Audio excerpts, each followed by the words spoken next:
మరొక మారు కూడి ఉన్న మీ అందరికీ ఈ సమయాన్ని ఇచ్చినటువంటి దైవజనులకు మరి నా హృదయపూర్వకమైన వందనాలు తెలియజేస్తున్నాను. మరి ఉదయకాలం మరి పరిశుద్ధాత్మ గురించిన అనేక విషయాలు, సత్యాలు దేవుడు మనకు బయలుపరిచాడు. అలాగే అభిషేకం, పరిశుద్ధాత్మ అభిషేకం కొమ్మరింపుని గురించి మనము తెలుసుకున్నాం. ఇక్కడ మనం గమనించట్లేదు ముఖ్యంగా డిఫరెన్స్. మరి నేడు ప్రపంచంలో అనేక డినామినేషన్స్ ఉన్నాయి. ఈ డినామినేషన్స్లో మరి రకరకాలైన డినామినేషన్స్ రావడానికి కారణం ఏమిటంటే ఈ పరిశుద్ధాత్మను గురించి, కృపావరాలను గురించి, ఈ భాషావరాలను గురించి భిన్న అభిప్రాయాలు ఉన్నాయి. ఆ అభిప్రాయాలను బట్టి మరి ఇలాగ అనేక రకాలైన డినామినేషన్స్ మనం విడిపోవడం చూస్తున్నాం. అనేక రకాలైనటువంటి డినామినేషన్స్ మనకు కనబడుతున్నాయి. హెబ్రోను, మరి అలాగే మరి బ్రదరను, అలాగే పెంతెకోస్తు, మరి ఇండిపెండెంట్ డినామినేషన్స్, ఇలాగ రకరకాలుగా విడిపోవడం. మనం పెంతెకోస్తు మరి అనుభవంలో లేము. పెంతెకోస్తు కాదు, హెబ్రోను కాదు, బ్రదరను కాదు. వాక్యం ఏదైతే ఉందో ఆ వాక్యాన్ని, వాక్య సత్యాలను మనం నేర్చుకుంటున్నాం. వాక్య సత్యాలను, ఆ విషయాన్ని మనం గుర్తించాలి. ఒకప్పుడు నేను కూడా హెబ్రోన్లోనే ఉన్నా. హెబ్రోన్లోనే కొన్ని సంవత్సరాలు హెబ్రోను నడిపింపు ద్వారానే, పాస్టర్ గారు అయితే హెబ్రోన్లో సహవాసంలోనే ఆమె రక్షింపబడిందని చెప్పవచ్చు. మరి అటువంటి హెబ్రోను సహవాసంలో ఈ వరాలు లేవు, భాషా వరాలు లేవు. అపోస్తుల కాలంలో వాటి అవసరత ఉన్నది కాబట్టి అప్పుడు దేవుడు ఆ వరాలతో వారిని నింపారు. ఇప్పుడు ఆ వరాలు అవసరం లేదు అని చెప్పేవారు హెబ్రోను సహవాసం. నేను కూడా ఆ సత్యంలో ఉన్నటువంటి వాడనే. ఇప్పుడు వాక్యము ద్వారా దేవుడు నాకు బయలుపరిచాడు కాబట్టి మరి ఈ విషయాలు మనం జ్ఞానం చేసుకుంటున్నాం. మరి అటు సత్యాన్ని తెలుసుకున్న నన్ను కూడా దేవుడు ఆ వరంతో నింపాడు కాబట్టే మరి ఆ అనుభవం ద్వారా నేను మీతో చెప్తున్నా.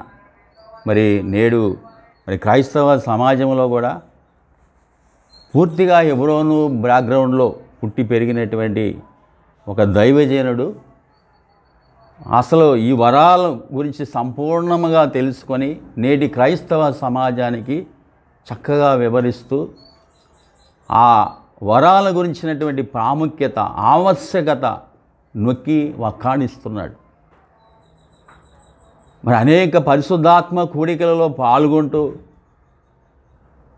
మరి దేవుని వాక్య సత్యాన్ని వివరిస్తూ అనేక మందిని ఈ కృపావరాలతో పొందుకునేటట్లు, కృపావరాలతో నింపబడేటట్లు, అభిషేకాన్ని పొందుకునేటట్లు దేవుడు మరి ఆ దైవజనుడు నిలబెట్టుకుంటున్నాడు. సహోదరి, ఈ వాక్య సత్యాలను మనం గుర్తించాలి. ఇప్పుడు మనం ఉదయకాలం మనం ఈ రెండింటి మధ్య వ్యత్యాసం. పరిశుద్ధాత్మ మనలోనికి వచ్చి నివసించుట. ఎప్పుడైతే మనం మారు మనసు పొందడానికి, రక్షణ పొందడానికి పరిశుద్ధాత్ముడు, అసలు పరిశుద్ధాత్ముడు లేకపోతే యేసుక్రీస్తు ప్రభు అని కూడా మనం చెప్పలేం. దేవుని ఆత్మ వలన తప్ప యేసుక్రీస్తు ప్రభు అని ఎవరు చెప్పలేడని 1 కొరింథీయులకు రాసిన పత్రిక 12వ అధ్యాయంలో ఉంది. పరిశుద్ధాత్మ ద్వారానే అన్నీ కూడా మనకు దేవుని విషయాలన్నిటినీ మనకు బయలుపరిచేది పరిశుద్ధాత్మ దేవుడి అనే విషయాన్ని మనం జ్ఞాపకం చేసుకోవాలి. సహోదరి, సహోదరుడా, మరి ఈ పరిశుద్ధాత్మ దేవుడు త్రిత్వములో ఒక వ్యక్తి అని, ఆయన దైవ సమానుడని, ఆయన దేవుడని నమ్మరు కొంతమంది. ఈ మధ్య ఒక మరి డినామినేషన్స్ వారు ఉన్నారు. వారు త్రిత్వంలో మరి పరిశుద్ధాత్మ దేవుణ్ణి వారు విశ్వసించరు. సహోదరి, సహోదరుడా, వారు మరి ఈ కృపావరాలను కూడా సంపూర్ణంగా వారు సంపూర్ణంగా వ్యతిరేకిస్తున్నారు. వారు అసలు దేవుని ఆత్మ ఉన్నవారే కాదు. ఆ విషయాన్ని మనం ఇక్కడ జ్ఞాపకం చేసుకోవాలి.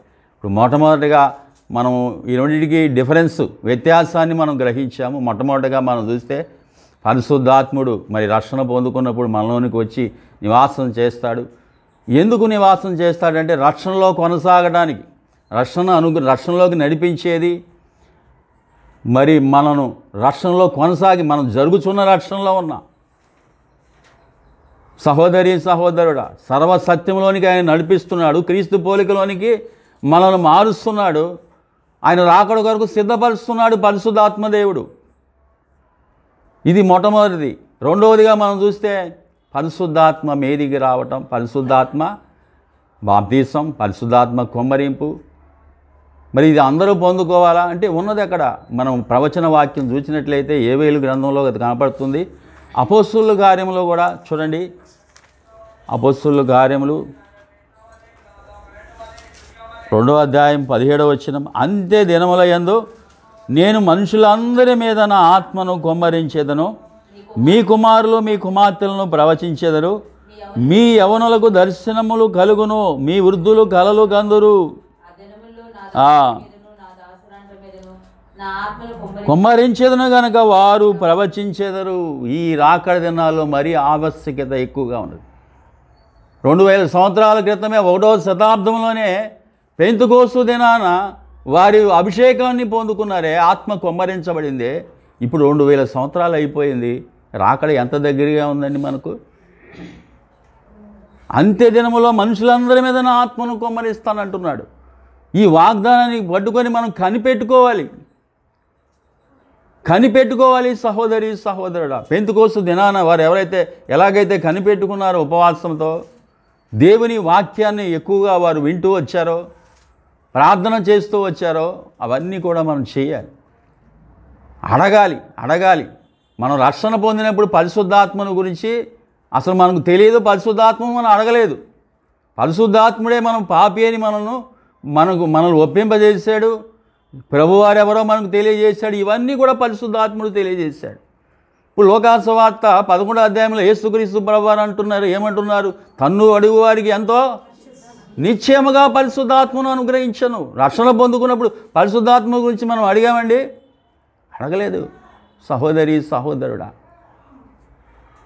ఇప్పుడు రక్షణ పొందుకున్న మనం అందరం కూడా పరిశుద్ధాత్మను గురించి అడగాలి, ప్రార్థించాలి, కనిపెట్టుకోవాలి అనే విషయాన్ని మనం జ్ఞాపకం చేసుకుందాం. ఇందాక పాట పాడిన పాటలో ఒక శరణం ఉంది, పోయబడిన అభిషేక తైలము వలె మా శిరస్సు పైకి రండి దేవా. పోయబడిన అభిషేక తైలం,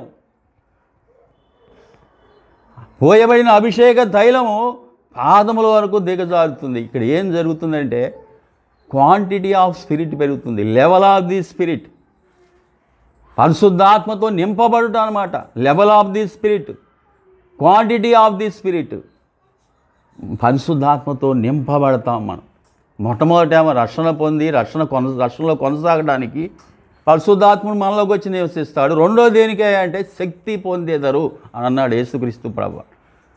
పరిశుద్ధాత్మ మీ మీదకి వచ్చినప్పుడు మీరు శక్తిమంతులు కావాలి, నాకు సాక్షులుగా నిలబడాలి, కృపావరాలు పొందుకోవాలి.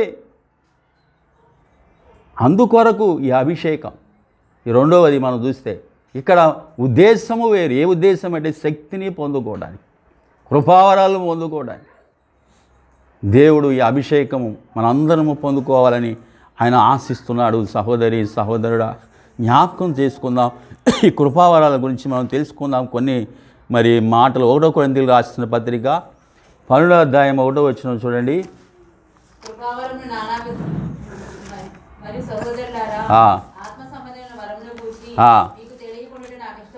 అవును, ఇక్కడ ఏమంటున్నాడు? మరియు సహోదరులారా, ఆత్మ సంబంధమైన వరముల గురించి మీకు తెలియకుండా నాకు ఇష్టం లేదు, మీరు తెలుసుకోవాలి అని ఆయన మాట్లాడుతున్నాడు. సహోదరి సహోదరుడా, అది పరిశుద్ధాత్మని యొక్క అభిలాష అండి, పరిశుద్ధాత్మని యొక్క కోరిక. పరిశుద్ధాత్ముడు పౌలు గారి ద్వారా రాయించాడు. పౌలు గారి యొక్క అభిలాష, పరిశుద్ధాత్మని యొక్క అభిలాష ఏమిటంటే ఆత్మ సంబంధమైన వరముల గురించి తెలియకుండా మీరు తెలుసుకోవాలి, బాగుగా తెలిసి ఉండాలి, మీరు ఎరిగి ఉండాలి. ఏదైనా ఒక పండు కావాలని ఎప్పుడు అడుగుతామండి మనం?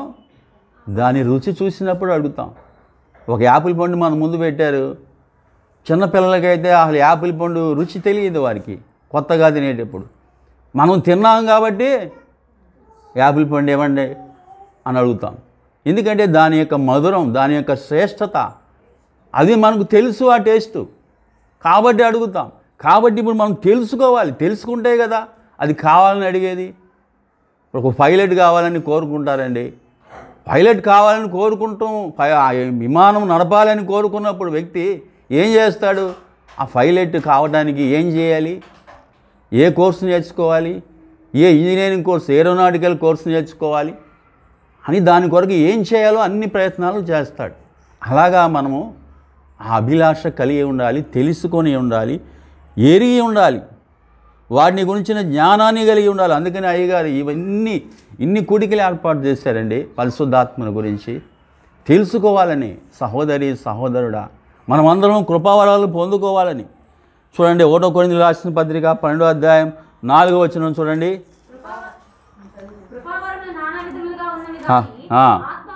అవును, ఇవన్నీ కూడా పరిశుద్ధాత్మ దేవుడు మనకు అనుగ్రహిస్తున్నాడు. ఆత్మవరాలు, ఈ కృపావరాలన్నీ కూడా. అలాగే రోమీయులకు రాసిన పత్రిక చూడండి. మరి అందరి ప్రయోజనము నిమిత్తము పరిశుద్ధాత్మ దేవుడు వీటిని అనుగ్రహిస్తున్నాడు. సహోదరి సహోదరుడా, చూడండి ఇక్కడ రోమీయులకు రాసిన పత్రిక, రోమీయులకు రాసిన పత్రిక కొరింథీ 12వ అధ్యాయమా 7వ వచనం చూడండి. అయినను వీటన్నిటినీ ఆత్మ యొక్కడే చూడండి అందరి ప్రయోజనం కొరకు. అవును, ఆత్మ ప్రత్యక్షత, ఆత్మ మూలముగా పరిశుద్ధాత్మ దేవుడు ఈ కృపావరాలు అనుగ్రహిస్తున్నాడు. అయితే 11వ వచనంలో కూడా అయినను వీటన్నిటినీ ఆత్మ యొక్కడే తన చిత్తము చొప్పున ప్రతివానికి ప్రత్యేకముగా పంచి ఇచ్చుచు కార్యసిద్ధి కలుగజేయుచున్నాడు. ఈ పరిశుద్ధాత్ముడు ఇచ్చే వరాలని మనం తెలుసుకోవాలి. ఆ తర్వాత ఎందుకు ఇస్తున్నాడంట? కార్యసిద్ధి కలుగజేయుచున్నాడు. కార్యసిద్ధి అంటే కార్యాలను జరిగించుట. సంఘంలో ఎన్ని కార్యాలు ఉన్నాయంటే అద్భుత కార్యాలు, ఆశ్చర్య కార్యాలు, సూచక్రియలు, స్వస్థత కార్యాలు ఎన్ని ఉన్నాయి? వాక్యాన్ని ప్రకటించుట, సువార్తను ప్రకటించుట, ఉపదేశించుట, బోధించుట, అనేక వరాలు మనకు కనబడుతున్నాయి. ఈ కార్యాలను దేవుడు ఎలాగ జరిగిస్తున్నాడు? ఈ కృపావరాల ద్వారానే. సహోదరి సహోదరుడా, ఇవి కృపావరాలండి. కృపావరాలు దేవుడిచ్చే గొప్ప వరం. ఈ లోకంలో ఏది కూడా సాటి రాదు. అందుకని యేసుక్రీస్తు ప్రభువారు అంటారు, తన్ను అడుగు వారికి ఎంతో నిశ్చయముగా. మీ తల్లిదండ్రులు చెడ్డవారై ఉండి బిడలకు మంచి ఈవులనెరిగి ఉండగా పరలోకమందున్న తండ్రి తన్ను అడుగువారికి ఎంతో శ్రేష్టమైనటువంటి ఈవిని పరిశుద్ధాత్మ. మత్తయి సువార్తలో శ్రేష్టమైన ఈవి. ఈ లోకంలో అన్నిటికంటే గొప్ప ఈవి ఏమిటాయంటే పరిశుద్ధాత్మ దేవుడు, ఈ నిత్య జీవం. దేవుని కృపావరం మన ప్రభు అయిన యేసుక్రీస్తునందు నిత్య జీవం. ఈ నిత్య జీవాన్ని ఇచ్చే దేవుడు పరిశుద్ధాత్మ దేవుడే. పరిశుద్ధాత్మ దేవుడు మన హృదయంలోనికి వచ్చినప్పుడు నిత్య జీవం, రక్షణ. సహోదరి సహోదరుడా, ఈ విషయాన్ని మనం జ్ఞాపకం చేసుకుందాం. పరిశుద్ధాత్ముడు గొప్ప ఈవండి. ఈ లోకంలో ఏ ఈవులు, ఏ బహుమానాలు ఆయనకు సాటి రావు. సహోదరి సహోదరుడా, ఈ లోకంలో బహుమానాలు ఇవన్నీ కూడా విడిచిపెట్టి వెళ్ళిపోయాయి. కానీ పరిశుద్ధాత్మను మనం పొందుకొని ఈ కృపావరాలను పొందుకున్నట్లయితే ఎన్నో ఆత్మలను మనం రక్షించగలం, ప్రభులోనికి నడిపించగలం, ఆత్మీయంగా ఫలించగలం, బహుగా క్రీస్తు కొరకు సాక్షులుగా నిలబడగలం. దేవుడు మనకు గొప్ప కిరీటాన్ని సిద్ధపరుస్తాడండి. ప్రతిఫలాన్ని ఇస్తాడు ఆయన. ఈ ప్రతిఫలాన్ని ఇంతటితో పోయేది కాదు, శాశ్వతంగా నిలిచేటటువంటి బహుమానాలు మనకి సిద్ధపరుస్తాడు. ఇది గొప్ప ఇవి. సహోదరి సహోదరుడా, జ్ఞాపకం చేసుకున్నాం.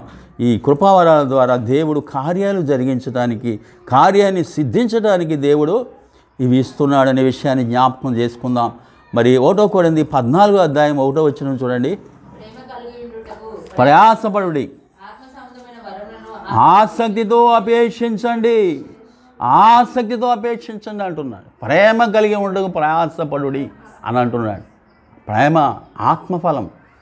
ఆత్మఫలాలు కావాలి. రక్షించబడిన ప్రతి ఒక్కరికి కూడా ఆత్మఫలాలు ఉంటాయి. ప్రేమ, సంతోషం, దీర్ఘశాంతం ఇవన్నీ కూడా పరిశుద్ధాత్ముడు ఇచ్చేటటువంటి ఫలాలే. అవి కూడా సహోదరి సహోదరుడు, పరిశుద్ధాత్మ అభిషేకాన్ని పొందుకున్నప్పుడు ఇంకా బహుగా ఫలించగలం. ఆ యొక్క స్టెఫను చూడండి. స్టెఫను విషయంలో పరిశుద్ధాత్మతో నింపబడ్డాడండి. హల్లెలూయా. పరిశుద్ధాత్మతో నింపబడి స్వార్థను ప్రకటించాడు, బోధించాడు. మరి వారందరూ కలిసి ఏం చేశారంటే మాకుమ్మడిగా సౌలు మీద రాళ్ళు విసురుతూ చంపుతున్నారు. సహోదరి సహోదరుడా, అప్పుడు స్టెఫను ఒక గొప్ప దర్శనాన్ని చూశాడు. ఆకాశము తెరువబడుటయు మనిషి కుమారుడు దేవుని కుడి పార్శ్వమున నిల్చుంటయు చూచుచున్నానని చెప్పాను.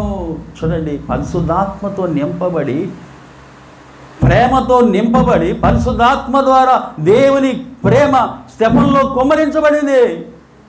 అటు సమయంలో ఒక గొప్ప దర్శనం అండి.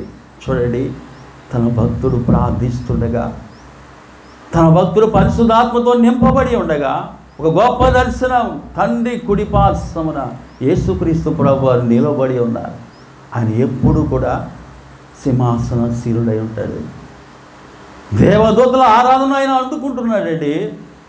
సమీపింపరాని తేజస్సులో నివసిస్తున్న దేవుడు ఆ సింహాసనం మీద ఆసీనుడై ఉండి దేవదూతల మహారాధనను అందుకుంటున్నటువంటి ఆ యేసుక్రీస్తు ప్రభువారు లేచి నిలబడ్డాడు. ఆయన లేచి నిలబడ్డాడు. అక్కడ మరి స్టెఫను మనం గమనించేట్లయితే రాళ్లతో రువ్వుతున్నవారు. చూడండి, శరీరం అంతా రక్తసిక్తం అయిపోయింది, రక్తము కారుతున్నది. సహోదరి సహోదరుడా, శక్తినంతా కూడా తీసుకొని మోకాటి మీద నిలబడ్డాడు. మోకరిల్లాడు. అక్కడ శక్తినంతా కూడా తీసుకొని ఒకటే మాట, దేవా ఈ పాపము వీరి మీద మోపమని గొప్ప శబ్దంతో పలికాడు. సహోదరి సహోదరుడా, ఈ ప్రేమ ఎలాగొచ్చింది? రాళ్ళతో రువి కొడుతూ ఉంటే అటు ప్రేమతో వారిని క్షమిస్తున్నాడు. దేవా వీరిని క్షమించు ప్రభువా, వీరిని క్షమించు ప్రభువా అని ప్రార్థన చేస్తున్నాడు. ఆ ప్రార్థన ద్వారా దేవుడు మరి ఆ అపోస్తలుడైన పౌలును దేవుడు నిలబెట్టుకున్నాడు. ఈ ఆత్మ ఫలాలు మనం ఫలించాలన్న పరిశుద్ధాత్మతో నింపబడాలి. చూడండి, ఇక్కడ ఏమంటున్నాడు? ఆత్మ సంబంధమైన వరములను ఆసక్తితో అపేక్షించండి. మీరు ఆసక్తితో అపేక్షించండి, దాన్ని కోరుకోవాలి, అడగాలి. సహోదరి సహోదరుడా, ఆసక్తితో అంటున్నాడు. ఆసక్తితో, మామూలుగా కాదు, ఆసక్తితో తెలుసుకోవాలి ఈ కృపావరాల గురించి. ఈ కృపావరాలు నేను పొందుకోవాలి, దేవుని కొరకు నేను వాడబడాలి, దేవుని కొరకు నేను సాక్షిగా నిలబడాలి. ఆసక్తితో అపేక్షించండి అంటున్నాడు. కోరుకోండి, ఆశ కలిగి ఉండాలి, ఆశ కలిగి ఉండాలి. అలాగే 1 కొరింథీయులకు రాసిన పత్రిక 14వ అధ్యాయం 12వ వచనం చూడండి. మీరు ఆత్మ సంబంధమైన ఆసక్తి గలవారు గనక, ఆత్మ సంబంధమైన వరముల గురించి కొరింథీ సంఘస్థులంట ఆసక్తి కలిగి ఉన్నారట. అందరూ కూడా భాషలో మాట్లాడుతున్నారట. వారు భాషలో మాట్లాడుతూ, అందరూ కూడా భాషలో మాట్లాడుతూ, ఒకరు పాట పాడాలని, ఒకరేమో బోధించాలని, ఒకరు భాషతో ప్రార్థన చేయాలని, ఒకరు భాషతో పాడాలని, ఇక వారిలో వారు మరి పోటీ పడుతున్నారు, అతిశయిస్తున్నారు, భాష వరాలు మాకున్నాయని. అప్పుడు అపోస్తలుడైన పౌలు భాషలు కాదు, ప్రవచన వరాన్ని ఆసక్తితో అపేక్షించారు. మీరు భాషలో మాట్లాడుతున్నారు, భాషలో అర్థము తెలియకపోతే ఏం ప్రయోజనం అంటాడు. భాషలో అర్థం చెప్పకపోతే, ఈ అర్థం చెప్పకపోతే భాషలో మాట్లాడడం ఎందుకని భాషలో ఆఫ్ చేసిన వాళ్ళు అనేకులు ఉన్నారు. వెళ్దాం, ఇంకా ముందుకి చాలా ఉన్నది. ఇంకా ఈ విషయాలు మనం జ్ఞానం చేసుకుందాం. సహోదరి సహోదరుడా, ఇక్కడ మనం గమనించేటైతే ఏమంటున్నాడు 14:12లో, క్షేమాభివృద్ధి కలుగు నిమిత్తము అవి మీకు విస్తరించినట్లు ప్రయత్నము చేయుడి. విస్తరించినట్లు ఏమంటున్నాడు? ఆపుకోమంటున్నాడా? విస్తరించినట్లు. మనకు కృపావరం ఉందండి. నేను భాషలో మాట్లాడుతున్నాను, 2-3 పదాలు మాట్లాడుతున్నాను, ఇంకా ధారాళముగా మాట్లాడాలి, ధారాళముగా మాట్లాడాలి. నేను సాక్షిగా నిలబెడుతున్నాను, వాక్యాన్ని బోధిస్తున్నాను, ఇంకా వాక్య సత్యాలను, లోతైన మర్మాలను తెలుసుకొని ఇంకా అవి నాలో విస్తరించినట్లు నేను ప్రయత్నం చేయాలి, ప్రయాసపడాలి, ప్రార్థన చేయాలి, కనిపెట్టుకోవాలి. విస్తరించినట్లు మనలో విస్తరించాలి, వ్యక్తిగతంగా సంఘములో విస్తరించాలి. ఒక్కరే కాదండి, అందరూ పొందుకోవాలి. అందరూ పొందుకున్నప్పుడు శరీరం ఆరోగ్యంగా ఉంటుంది, బలంగా ఉంటుంది. శరీరం ఉందండి, ఇప్పుడు శరీరంలో ఎన్ని అవయవాలు ఉన్నాయి? చెయ్యి ఉంది, కాలు ఉంది, కన్ను ఉంది. ఒక చేయి బలహీనంగా ఉందండి, నా శరీరం ఆరోగ్యంగా ఉన్నట్ట? ఈ చేతికి పక్షవాతం వచ్చిందనుకోండి, నేను ఆరోగ్యంగా ఉన్నానా? లేదు కదా. మనం అందరము శరీరంలో అవయవాలుగా ఉన్నాం. ప్రతి ఒక్కరూ ఆరోగ్యంగా ఉండాలి, ప్రతి అవయవం బలంగా ఉండాలి, ప్రతి అవయవం కూడా తనకు నియమించిన పనే చేయాలి. అటు సామర్థ్యం ఇచ్చేవాడు పరిశుద్ధాత్మ దేవుడే. ఈ కృపావరాలే సహోదరి సహోదరుడా. నేడు మనం ఎందుకు బలహీనంగా ఉంటున్నామంటే ఈ కృపావరాలు పోవటమే. అందుకనే అన్నాడు కదా శిష్యులతో, మీరు శక్తి పొందుటకు, మీరు శక్తిని పొందునప్పుడు సాక్షులుగా ఎంత గొప్పగా వాడబడ్డారండి. నాకంటే గొప్ప కార్యాలు చేస్తారన్నాడు యేసుక్రీస్తు ప్రభువు. నిజంగా పేతురు చూడండి, పేతురు నడుచుకుంటూ వెళుతుంటే నీడబడిన వారు కూడా స్వస్థత పొందారు. చూడండి, ఇక్కడ ఈ విషయాన్ని మనం గమనించినట్లయితే మనం తెలుసుకోవాల్సిన విషయాలు విస్తరించినట్లు ప్రయత్నం చేయుడి అని అంటున్నాడు ఆయన. అలాగే అందరి ప్రయోజనము నిమిత్తము 1 కొరింథీ 12:11 ఏమంటున్నాడు ఆయన? తన చిత్తము చొప్పున ప్రతివానికి ప్రత్యేకముగా ఎందుకు ఇస్తున్నాడంట? అందరి ప్రయోజనము నిమిత్తము. 7వ వచనములో అయినను అందరి ప్రయోజనము కొరకు ప్రతివానికి ఆత్మ ప్రత్యక్షత. ఇది సంఘక్షేమము కొరకు, అందరి ప్రయోజనం కొరకు. అందరిలో మనం కూడా ఉన్నామా? మన ప్రయోజనం కొరకు, సంఘంలో ఉన్న వారందరి ప్రయోజనం కొరకు అనే విషయాన్ని మనం జ్ఞాపకం చేసుకోవాలి. చాలామంది భాషావరం వ్యక్తిగతంగా విశ్వాసకే ప్రయోజనం కదా, అతనికే క్షేమాభివృద్ధి కలగజేసుకుంటున్నాడు కదా అని అనుకుంటారు. చాలా పొరపాటు. ఇక్కడ ఏమంటున్నాడంటే, నేను మీకు ఇందాక ఉదాహరణ చెప్పాను, నేను భాషావరాలు పొందుకున్నాను అనుకున్నాండి, వ్యక్తిగతంగా నాకు క్షేమాభివృద్ధి. నేను ఒక చేయిని అనుకోండి శరీరంలో, ఆ చేయి బలంగా ఉంది, భాషలో మాట్లాడటం ద్వారా, కృపావరాలు పొందుకోవడం ద్వారా ఈ చేయి బలంగా ఉంది. బలంగా ఉంటే, ఈ చేయి బలంగా ఉంటే ఈ శరీరం అంతా బలంగా ఉన్నట్టేనా? కాదు. అంటే ఈ చేయి బలంగా ఉండడం ద్వారా సంఘం అంతా కూడా బలపడుతుంది. ఈ చేయి ఏ పనులు అయితే చేయాలో, ఇప్పుడు కన్ను మనం గమనించేట్లయితే కన్ను చూడాలండి, ఈ చేయి ఏం చేయాలి? కళ్ళతోడు తీసుకొచ్చి కంటి ఎదురా పెట్టాలి. సహోదరి సహోదరుడా, అంటే ఒకదానికి ఒకటి సహాయపడుతుంది. శరీరంలో ఒక అవయవం బలంగా ఉండటం ద్వారా సంఘమంతా కూడా టోటల్గా బలపడుతుంది. సంఘంలో ఒకళ్ళు బాగా పరిచర్య చేసేవాళ్ళు ఉన్నారనుకోండి, దానివల్ల సంఘానికి క్షేమాభివృద్ధి కలుగుతుందా? క్షేమాభివృద్ధి కలుగుతుంది కదా. ఆ వ్యక్తి క్షేమాభివృద్ధి పొందుకుంటాడు. సంఘంలో మరి ఆ శరీరంలో ఉన్న అవయవాలన్నీ కూడా క్షేమాభివృద్ధి చెందుతాయి. ఈ విషయాన్ని మనం జ్ఞాపకం చేసుకునవచ్చు. ఇక్కడ అదే అంటాడు కదా, మనం అందరము క్రీస్తు శరీరంలో అవయవమై ఉన్నామని, ఒకరినొకరు బలపరుచుకోవాలని, మరి సంఘానికి క్షేమాభివృద్ధి పొందుకునేటట్లు మనం కృపావరాలు పొందుకోవాలని ఇక్కడ మాట్లాడుతున్నాడు. సహోదరి సహోదరుడా, జ్ఞాపకం చేసుకుందాం. అందరి ప్రయోజన నిమిత్తము అనే విషయాన్ని జ్ఞాపకం చేసుకుందాం. అయితే ఈ ఆత్మను ఆర్పకుడి అని అన్నాడు అపోస్తలుడైన పౌలు. మీరు ఆత్మ పూర్ణులై ఉండండి, ఆత్మను ఆర్పకుడి. సహోదరి సహోదరుడా, చాలామంది మరి ఆత్మను ఆర్పివేసుకుంటూ ఉంటారు. ఈ ఆత్మ ఆరిపోకుండా ఉండాలంటే మరి తిమోతితో అంటాడు, నీలో ఉన్న కృపావరాన్ని నీవు ప్రజ్వలింపజేసుకో.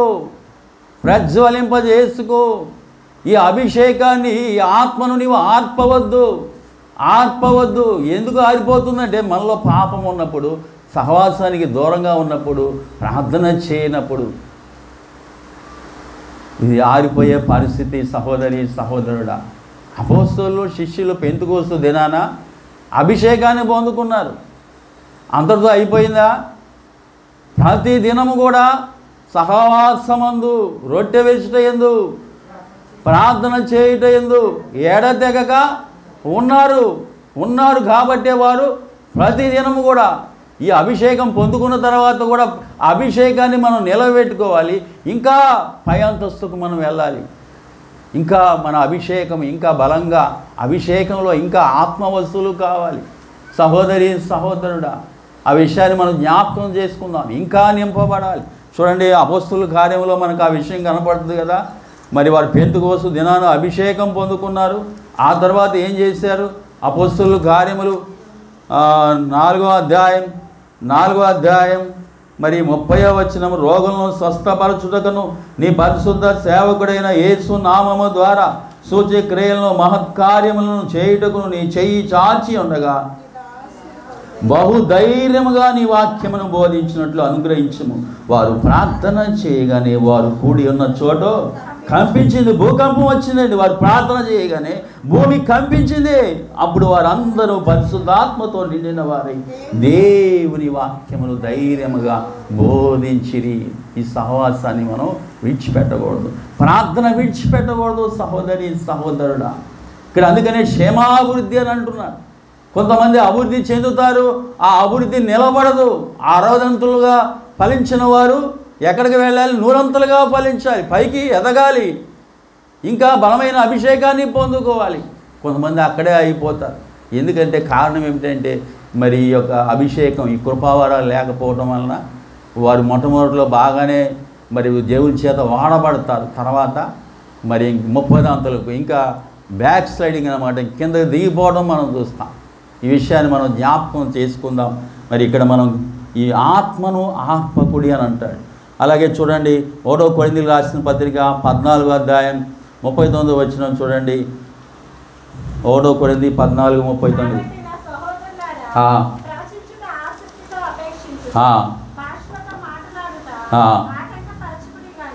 సమస్తమును మర్యాదగాను క్రమముగాను జరుగనీయుడి అని అంటున్నాడు. భాషలతో మాట్లాడుట ఆటంకపరచుకుడి. ఈ ఆటంకపరచడం మనమే ఆటంకపరుచుకుంటాం. అయ్యో భాషలు మాట్లాడితే ఏమని అనుకుంటారేమో, ఇంకా ఏదైనా వస్తుందేమో అని మనమే ఆటంకపరుచుకునే పరిస్థితులు.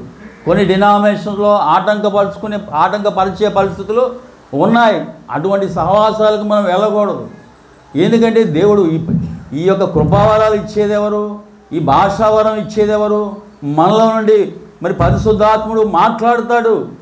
ఈ భాష ఇచ్చేది, మనకు వాక్శక్తిని ఇచ్చేది పరిశుద్ధాత్మ దేవుడు.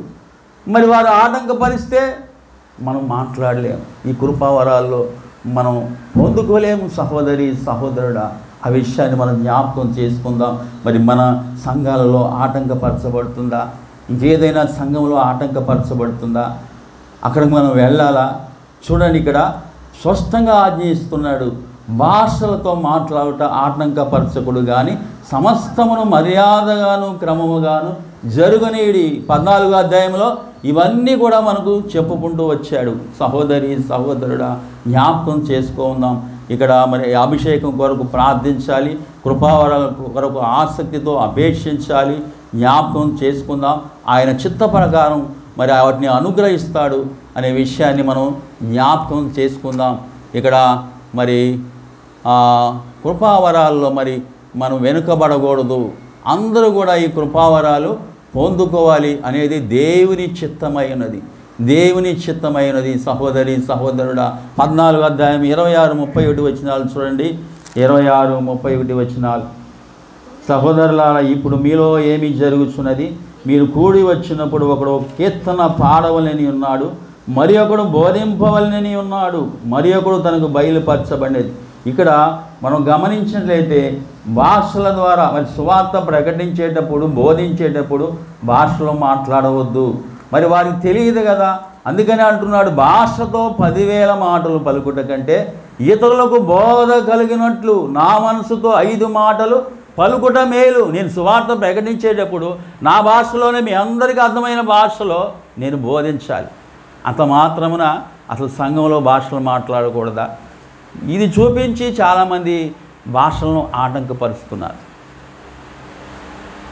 ఎప్పుడు భాషలు మరి మాట్లాడకూడదంటే సువార్త ప్రకటించేటప్పుడు, బోధించేటప్పుడు, ఇతరులకు బోధించేటప్పుడు, ఉపదేశించేటప్పుడు భాషలు మాట్లాడకూడదు. ఎందుకంటే భాషలు మాట్లాడితే వారికి అర్థం తెలియదు, మన వల్ల ఏం ప్రయోజనం ఉండదు.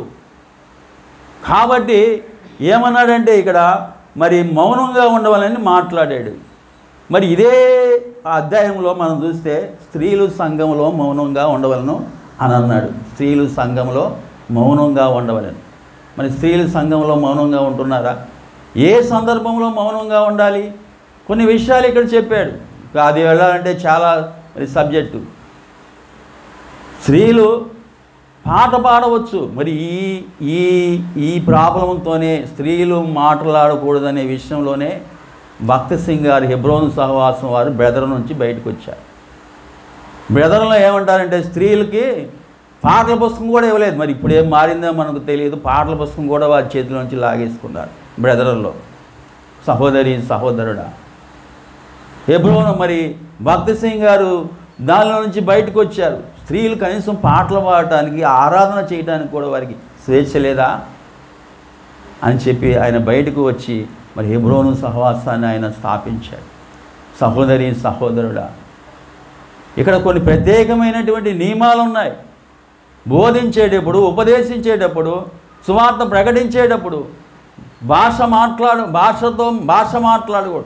ఎప్పుడు భాష మాట్లాడాలంటే భాషలకు అర్థం చెప్పేవారైతే, ఇక్కడ ఉన్నవారు భాషల్లో మాట్లాడగలిగితే, భాషలకు అర్థం చెప్పగలిగితే ఆ భాషలో కూడా మనం వెళదాం. తర్వాత ఆరాధించడంలో, ప్రార్థించడంలో, అన్ని విషయాల్లో కూడా అది ఉంది. అది కూడా రెఫరెన్సులు మనం ఇంకా లోతుకి వెళ్ళవద్దు, అంతవరకు మనం చూద్దాం.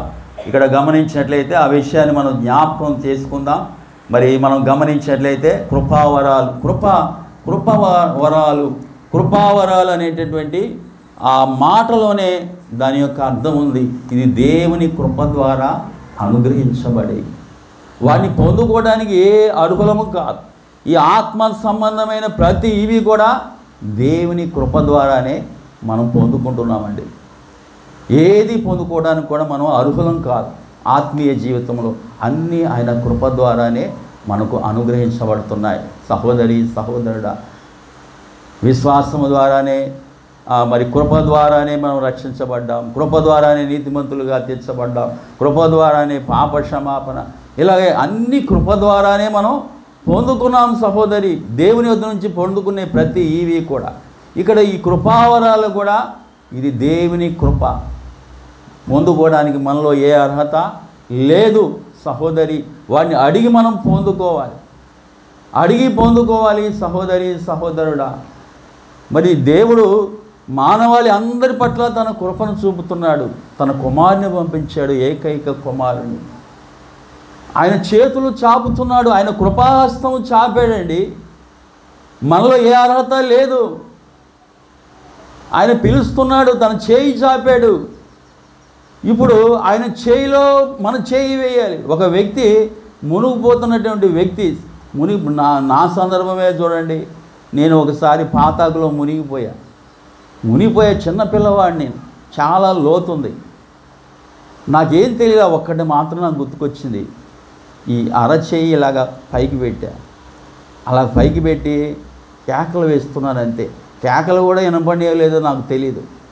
మరి పక్కన ఉన్న మా మామయ్య గారు అబ్బాయి పిల్లలు ఏం చేశారంటే ఆ చెయ్యి పట్టుకొని అలాగ పైకి లేపారు.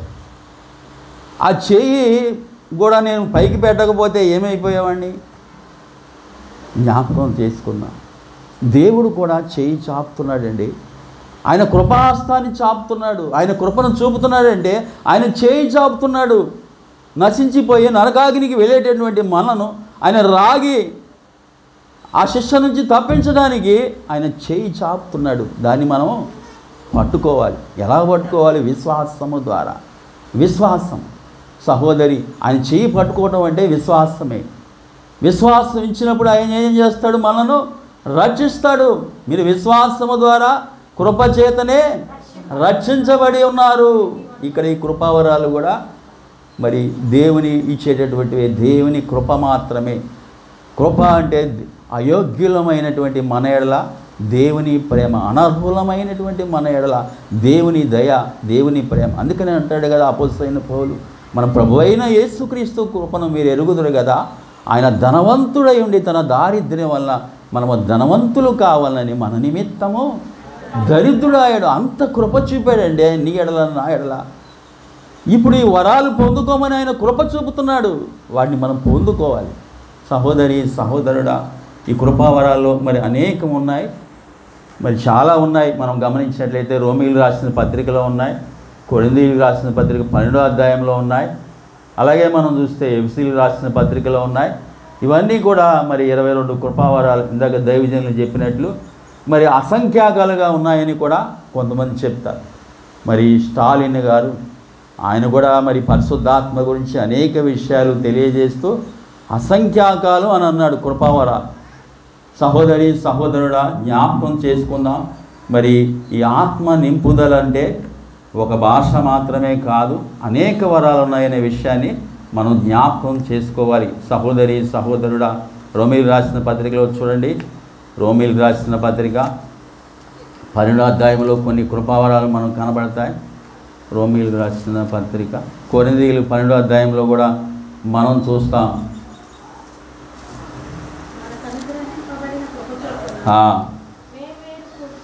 కృపావరములు కలిగిన వారమై ఉన్నాము, ప్రవచన వరమైతే విశ్వాస పరిమాణము చొప్పున ప్రవచింతము, పరిచర్యలోను, బోధించువారైతే బోధించుటలోను.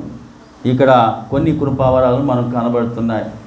మరి ఈ కృపావరాల్లో మనం చూస్తే మరి పరిచర్య అనేది కూడా ఒక గొప్ప వరం.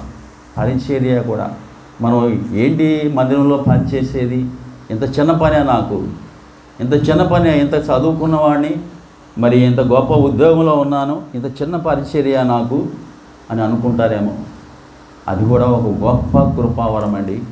సమూయేలును చూడండి, సమూయేలు ఏం చేశాడు? దేవుని మందిరంలో పరిచర్య చేశాడు. దేవుడు ఒక గొప్ప ప్రవక్తగా, మరి యాజకుడుగా దేవుడు నిలబెట్టుకోలేదా? ఒక మంచి ప్రార్థనాపరుడుగా దేవుడు నిలబెట్టుకోలేదా? రాజులను అభిషేకించేటటువంటి ఒక గొప్ప ప్రవక్తగా సమూయేలును దేవుడు నిలబెట్టుకోలేదా? ఎక్కడ? మందిరంలో పరిచర్య చేయటం ద్వారా. ఎలీషా 200 అభిషేకాన్ని పొందుకున్నాడు. ఆ ఎలీషా ఏం చేశాడు? ఏలియాకు పరిచారకుడై ఉన్నాడు. ఏలియా చేతుల మీద నీళ్లు పోయిచు వచ్చిన నూను కుమారుడైన, చూడండి అక్కడ యెహోషువ, ఇక్కడేమో ఎలీషా. సహోదరి సహోదరుడా, ఎలీషా 200 అభిషేకాన్ని పొందుకున్నాడు, పరిచర్య చేశాడండి. సహోదరి సహోదరుడా, స్టెఫను విషయంలో కూడా చూడండి, ఒక మాట చదువుకొని మనం మరి భాషావరానికి వెళ్ళిపోదాం. 1వ కొరింథీయులకు అపోస్తలుల కార్యం చూడండి, అపోస్తలుల కార్యము. పరిశుద్ధాత్ముడా స్వాగతం భయ్యా, పరిశుద్ధాత్ముడా స్వాగతం భయ్యా, నా నాయకుడవు, నా నావికుడవు, నా నాయకుడవు, నా నావికుడవు, బోధకుడవు, స్నేహితుడవు, పరిశుద్ధాత్ముడా స్వాగతం భయ్యా, పరిశుద్ధాత్ముడా స్వాగతం భయ్యా. అపోస్తలుల కార్యంలో 6వ అధ్యాయం చూడండి, అపోస్తలుల కార్యంలో 6వ అధ్యాయం 5వ వచనం. ఈ మాట జన సమూహం అంతటికి. 3వ వచనం మనం చూస్తే, పంచిపెట్టుట, మేము దేవుని వాక్యమును బోధించుట మాని ఆహారము పంచిపెట్టుట యుక్తము కాదు. కాబట్టి సహోదరులారా, ఆత్మతోనూ జ్ఞానముతోనూ నిండుకొని మంచి పేరు పొందిన 7 మనుషులను మీలో ఏర్పరచుకొనుడి, మేము వారిని ఈ పనికి నియమితము. ఇక్కడ దేనికి ప్రత్యేకించారు, దేనికి నియమించారు 7 స్టెఫనుతో పాటు? చూడండి 6వ అధ్యాయం 3వ వచనం. పంచిపెట్టుట. పంచిపెట్టుట అంటే ఫుట్ నోట్లో ఏముంది? బల్లల యొద్ద పరిచర్య చేయు. ఏం చేశాడండి స్టెఫను? ఆహార పరిచర్య చేసే వారికి ఒక మేనేజర్గా ఉండి ఆ బల్ల మీద భోజనాలు వడ్డించాడు. ఆ పళ్ళేలు తీసివేశాడండి. స్టెఫను చేసిన పని అది. ఎంతగా తను తాను తగ్గించుకున్నాడో చూడండి. అటు స్టెఫను ఇంకా ఆత్మతో నింపబడిన వాడై సూచక్రియలను మహత్కార్యాలను చేస్తూ వచ్చాడు. బుద్ధివాక్యము, జ్ఞానవాక్యం, గొప్ప దర్శన వరం, ఇంకా ఎన్నో కృపావరాలతో నింపబడ్డాడు. మొట్టమొదటి పరిచర్య ఆరంభించింది ఎక్కడ? ఆహార పరిచర్య. సహోదరి సహోదరుడా, జ్ఞాపకం చేసుకుందాం, పరిచర్య అనేది చిన్న విషయం కాదు. అది కూడా ఒక కృపావరమే అనే విషయాన్ని మనం ఇక్కడ జ్ఞాపకం చేసుకుందాం. అలాగే మరి భాషల గురించి కొన్ని విషయాలు మనం జ్ఞాపకం చేసుకుందాం. సహోదరి సహోదరుడా, ఒక చిన్న పాట, ఒక శరణం పాడండి.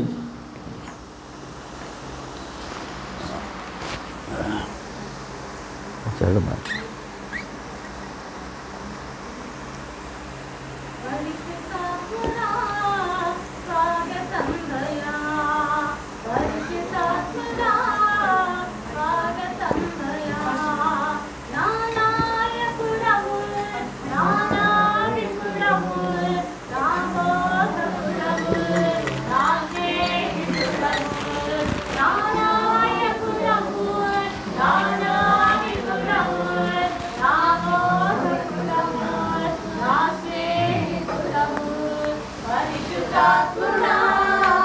స్వాగతం భయ్యా పరిశుద్ధాత్ముడా, స్వాగతం భయ్యా. గాలి వాలి రండి దేవా, బలముగా వీచే గాలి వాలి లోకి రండి దేవా. రండి రండి రండి రండి పరిశుద్ధాత్ముడా, రండి రండి రండి రండి పరిశుద్ధాత్ముడా, రండి రండి రండి పరిశుద్ధాత్ముడా, రండి రండి రండి రండి పరిశుద్ధాత్ముడా. దాత్ముడా స్వాగతం భయ్యా, పరిశుద్ధాత్ముడా స్వాగతం భయ్యా. హల్లెలూయా హల్లెలూయా. యేసుక్రీస్తు ప్రభువారు కూడా ఈ భాషల వరాన్ని గురించి చెప్పారు. మరి నమ్మిన వారి వలన ఈ సూచక క్రియలో కనబడును. మరి వారు అద్భుత కార్యాలు చేస్తారు, మరి స్వస్థత కార్యాలు చేస్తారు, కొత్త భాషలు మాట్లాడుదురు అన్నాడు ఆయన. కొత్త భాషలు మాట్లాడుదురు అన్నారు మార్కు సువార్త 16వ అధ్యాయంలో. ఇక్కడ మనం చూస్తే రోమీయులకు రాసిన పత్రిక 12వ అధ్యాయంలో నానావిధ భాషలు అనే విషయాన్ని ఇక్కడ మనం జ్ఞాపకం చేసుకుందాం.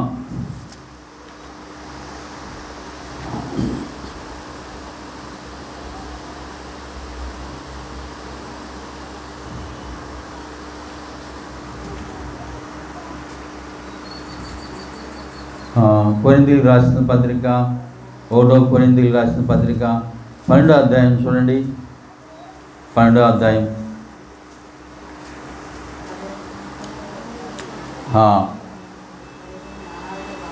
10వ వచనం. మరి ఒకనికి ఆత్మ వలనే విశ్వాసం, ఆత్మ వలనే స్వస్థపరచు వరం, మరి ఒకనికి అద్భుత కార్యములు చేయ శక్తియు, మరి ఒకనికి ప్రవచన వరం, మరి ఒకనికి ఆత్మల వివేచనయు, మరి ఒకనికి నానావిధ భాషలను, మరి ఒకనికి భాషల అర్థము చెప్పు శక్తియు అనుగ్రహింపబడి ఉన్నవి అని అంటున్నాడు. వీటన్నిటినీ కూడా పరిశుద్ధాత్మ దేవుడే తన చిత్తము చొప్పున అనుగ్రహిస్తూ ఉన్నాడనే విషయాన్ని మనం జ్ఞాపకం చేసుకోవాలి. తన చిత్తం, ఎవరైతే తన చిత్త ప్రకారం కనిపెట్టుకుని ఉంటారో, మరి ఎవరికి ఆ అవసరత ఎక్కువగా ఉన్నదో మరి దాన్ని బట్టి ఇస్తాడు. అయితే మనం అందరము కూడా దీన్ని అడగాలి. ఆ తర్వాత ఆ విషయాలు మనం జ్ఞానం చేసుకుందాం. ఇక్కడ మరి చాలామంది ఏమంటారంటే భాషలు నిలిచిపోయాయి. వీరిలో మరి 4 రకాల డినామినేషన్స్ వారు ఉన్నారు. ఈ భాషల యొద్దే మరి ఆ భేదాభిప్రాయాలు కలిగి రకరకాలైనటువంటి డినామినేషన్. వాక్యానుసారంగా నడుచుకున్నట్లయితే అందరూ కూడా మరి సార్వత్రిక సంఘం అంతా కూడా ఒకటే, ఎటువంటి భేదాభిప్రాయాలు లేవు. ఆ వాక్యం విషయంలో మరి తజ్జబజ్జలు పడుతూ దాన్ని సరిగ్గా అర్థం చేసుకొనలేక, ఇంకా లోతైనటువంటి సత్యాలు గ్రహించలేక అక్కడే ఆగిపోయారు కొంతమంది. దాన్ని బట్టే ఈ యొక్క రకరకాలైనటువంటి డినామినేషన్స్. ఇక్కడ మనం చూస్తే ఇప్పుడు భాషలు లేవు, నిలిచిపోయాయి అనేవారు కొంతమంది. వీరెవరంటే అసలు మరి దైవత్వంలో పరిశుద్ధాత్మ దేవుడినే వారు నమ్మరు. పరిశుద్ధాత్మ దేవుడిని నమ్మని వారంటే ఇంకా వారికి మారు మనసు ఉందా? వారందరూ ఎక్కడ పోతారంటే నరకానికి పోతారు. వారిలో ఉన్నది పరిశుద్ధాత్మ దేవుడని కూడా వారు నమ్మట్లేదు. పరిశుద్ధాత్ముడు ఒక దేవుడు అని వారు నమ్మట్లేదు. తండ్రికి కుమారుడు అంటాడు ఒక ఆయన, ఇంకొక ఆయన ఇంకొక రకంగా అంటాడు. తండ్రి కుమార, మన బాప్తిస్మం తీసుకునేటప్పుడు తండ్రి కుమార పరిశుద్ధాత్మ నామం ఒక ప్రమాణం కూడా చేస్తాం. వీరు ముగ్గురు కూడా త్రిత్వంలో సమానమై ఉన్నారు, త్రిత్వ దేవుడు అయి ఉన్నాడు అని చెప్పి బాప్తిస్మంలో ఒక ప్రమాణం కూడా ఉంటుంది కదండి. మరి దాన్ని కూడా వ్యతిరేకిస్తున్నారు ఇక్కడ వారు. మరి వారు ఒక సమాజం BYI వారు. రెండవదిగా మనం చూస్తే భాషలు ఉన్నాయని నమ్ముతారు, కానీ ఇప్పుడు మాట్లాడుతున్నవి భాషలు కాదంటారు. భాషలు ఇప్పుడున్నవి ఏంటో భాషలు కాదంటారు వారు. వీరెవరంటే హెబ్రోను బ్రదరన్ సంఘస్థులు. అప్పుడు అపోస్తలుల కాలంలో ఆ వరాల ఆవశ్యకత ఉంది, అవసరత ఉంది. ఇప్పుడు వాటి అవసరత లేదు, ఇప్పుడు భాషలు లేవు అన్నట్టారు వారు. ఇప్పుడు అంటే భాషలు నమ్ముతారు కానీ ఇప్పుడున్నవి మరి ఏమిటో అంటారు వారు, హెబ్రోను బ్రదరన్ సంఘస్థులు. మరి మూడవదిగా మనం చూస్తే భాషలు ఇప్పుడు ఉన్నాయి, ఇప్పుడు మాట్లాడుతున్నారు. అయితే సంఘంలో మాట్లాడకూడదు అని చెప్పేవారు. అంటే ఇంటి వద్ద భాషలు మాట్లాడతారు, సంఘంలో భాషలు మాట్లాడు. మరి ఇండిపెండెంట్ సంఘస్థులు, రకరకాలైన డినామినేషన్. ఒక మరి ప్రసంగికుడు, ఒక గొప్ప ప్రసంగికుడు, ఆయన ఇంటి దగ్గర ప్రార్థన చేస్తే ప్రార్థనలో మనసుతో ప్రార్థన చేయడం కంటే కూడా భాషలతో ఎక్కువగా ప్రార్థన చేస్తాడట. కానీ మరి స్టేజ్ మీద ఎక్కితే ఎక్కడా కూడా ఒక భాష మాట్లాడాడు ఆయన. సహోదరి సహోదరుడా, ఇటువంటి వారు కొంతమంది ఉన్నారు. భాషలను ఆటంకపరచవద్దని ఆయన అంటే ఎందుకు ఆటంకపరచాలి? బోధించేటప్పుడు మరి భాషలు మాట్లాడకూడదు, అర్థం చెబితేనే కానీ అర్థం చెబితే మాట్లాడాలి, అర్థం చెప్పకపోతే మాట్లాడకూడదు. ఆరాధన చేసేటప్పుడు సామూహికంగా ఆరాధన చేస్తున్నామండి, సామూహికంగా ప్రార్థన చేస్తున్నాం. ప్రార్థన చేసేటప్పుడు పరిశుద్ధాత్ముడు ఇస్తాడు ఆ భాషను మనం ఆటంకపరచవచ్చా? క్రికెట్ ఉందండి, క్రికెట్లో నా అభిమాన క్రికెటరు ఒక 6 కొట్టాడు, ఒక సెంచరీ కొట్టాడు. ఏం చేస్తాను నేను? గంతులు వేస్తా. సహోదరి సహోదరుడా,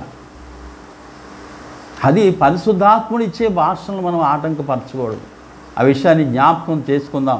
ఇంకా చాలా లోతుకు వెళ్ళాలి మనం. భాషలు ఇప్పుడున్నాయి, ఇప్పుడు మాట్లాడుతున్నారు, సంఘంలో మాట్లాడకూడదనేవారు కొంతమంది ఇండివిజువల్ చర్చెస్. మరి నాలుగవదిగా మనం చూస్తే భాషలు ఉన్నాయని నమ్ముతారు. వారు బహిరంగముగా సంఘములో కూడా మాట్లాడతారు. ఇప్పుడు వారు కూడా భాషలు మాట్లాడటం తగ్గిపోయింది అండి. సహోదరి సహోదరుడు, ఒక పెద్ద ఆయన అన్నాడు, పెంతుకోస్తూ గొంతు కోస్తానన్నాడు. ఎందుకంటే వారికి కూడా ఆసక్తి తగ్గిపోయింది, కనిపెట్టుకోవటం. మరి పెంతుకోస్తూ ఇప్పుడు మనం భాషలు మాట్లాడుతున్నాం కాబట్టి పెంతుకోస్తూ వారమా? లేదు, వాక్యానుసారంగా నడుచుకునేవారం. ఈ విషయాన్ని, ఈ సత్యాన్ని మనం గ్రహించాలి. సహోదరి సహోదరుడా, జ్ఞాపకం చేసుకుందాం. మరి ఏమన్నాడు? 1 కొరింథీయులకు రాసిన పత్రిక 14వ అధ్యాయం 40వ వచనంలో, భాషలతో మాట్లాడుట ఆటంకపరచుకుడు కానీ సమస్తమును మర్యాదగాను క్రమముగాను జరుగనీయుడని అపోస్తలుడైన పౌలు మాట్లాడుతున్నాడు. సహోదరి సహోదరుడా, అలాగే 1 కొరింథీ 14:18 చూస్తే, నేను మీ అందరికంటే ఎక్కువగా భాషలు మాట్లాడుచున్నాను, అందుకు దేవుని స్తుతించెదను. సహోదరి సహోదరుడా, ఏమంటున్నాడంటే అందరికంటే ఎక్కువగా భాషలు మాట్లాడుచున్నాను, అందును బట్టి దేవునికి నేను కృతజ్ఞతాస్తుతులు చెల్లిస్తున్నా. దేవుడు నాకు వరం ఇచ్చాడు, దేవునితో నేను మాట్లాడుతున్నా. నేను భాషతో ప్రార్థన చేస్తా, మనసుతో కూడా ప్రార్థన చేస్తానంటాడు. భాషతో ప్రార్థన చేసినప్పుడు నా ఆత్మ ప్రార్థన చేస్తుంది అని అంటాడు. సహోదరి సహోదరుడా, అపోస్తలుడైన పౌలే అంత మరి అందరికంటే ఎక్కువగా భాషలు మాట్లాడుతుంటే మనల్ని కూడా మాట్లాడమని ఆయన ప్రేరేపిస్తున్నాడు. చూడండి 1 కొరింథీ 14:18, నేను మీ అందరికంటే ఎక్కువగా భాషలు మాట్లాడుతున్నాను, అందుకు దేవుని స్తుతించేదను. 14:5లో మీరందరూ భాషలతో మాట్లాడవలనని కోరుచున్నాను అంటున్నాడు ఆయన. భాషలతో మాట్లాడటకు ప్రవచన వరాన్ని ఇంకా ఎక్కువగా అపేక్షించండి అంటున్నాడు. ఎందుకంటే ప్రవచన వరం మనం ఉన్న భాషలోనే మాట్లాడుతాం కాబట్టి ఇంకా ఎక్కువగా మాట్లాడండి అంటున్నాడు. అంత మాత్రాన భాషలు మాట్లాడకూడదని అపోస్తలుడైన పౌలు అంటలేదు. ప్రవచన వరం శ్రేష్టమైంది, ఇది కూడా కలిగి ఉండాలి. ప్రాథమికంగా మనం ఈ భాషా వరం కలిగి ఉండాలి. అపోస్తలుల కార్యాలను చూస్తే పరిశుద్ధాత్మతో నింపబడిన వారు మొట్టమొదటి ఏం పొందుకున్నారండి? భాషలు మాట్లాడటం. అది ఒక్కటే సూచన నేను చెప్పలేదు, అది కూడా మాట్లాడుకుందాం. 1 కొరింథీ 14:5లో మీరందరూ భాషలతో మాట్లాడవాలని కోరుచున్నానని అపోస్తలుడైన పౌలు అంటున్నాడు. మరి యేసుక్రీస్తు ప్రభువారు కూడా పరిశుద్ధాత్మ మీ మీదకి వచ్చినప్పుడు శక్తి పొందేదరు.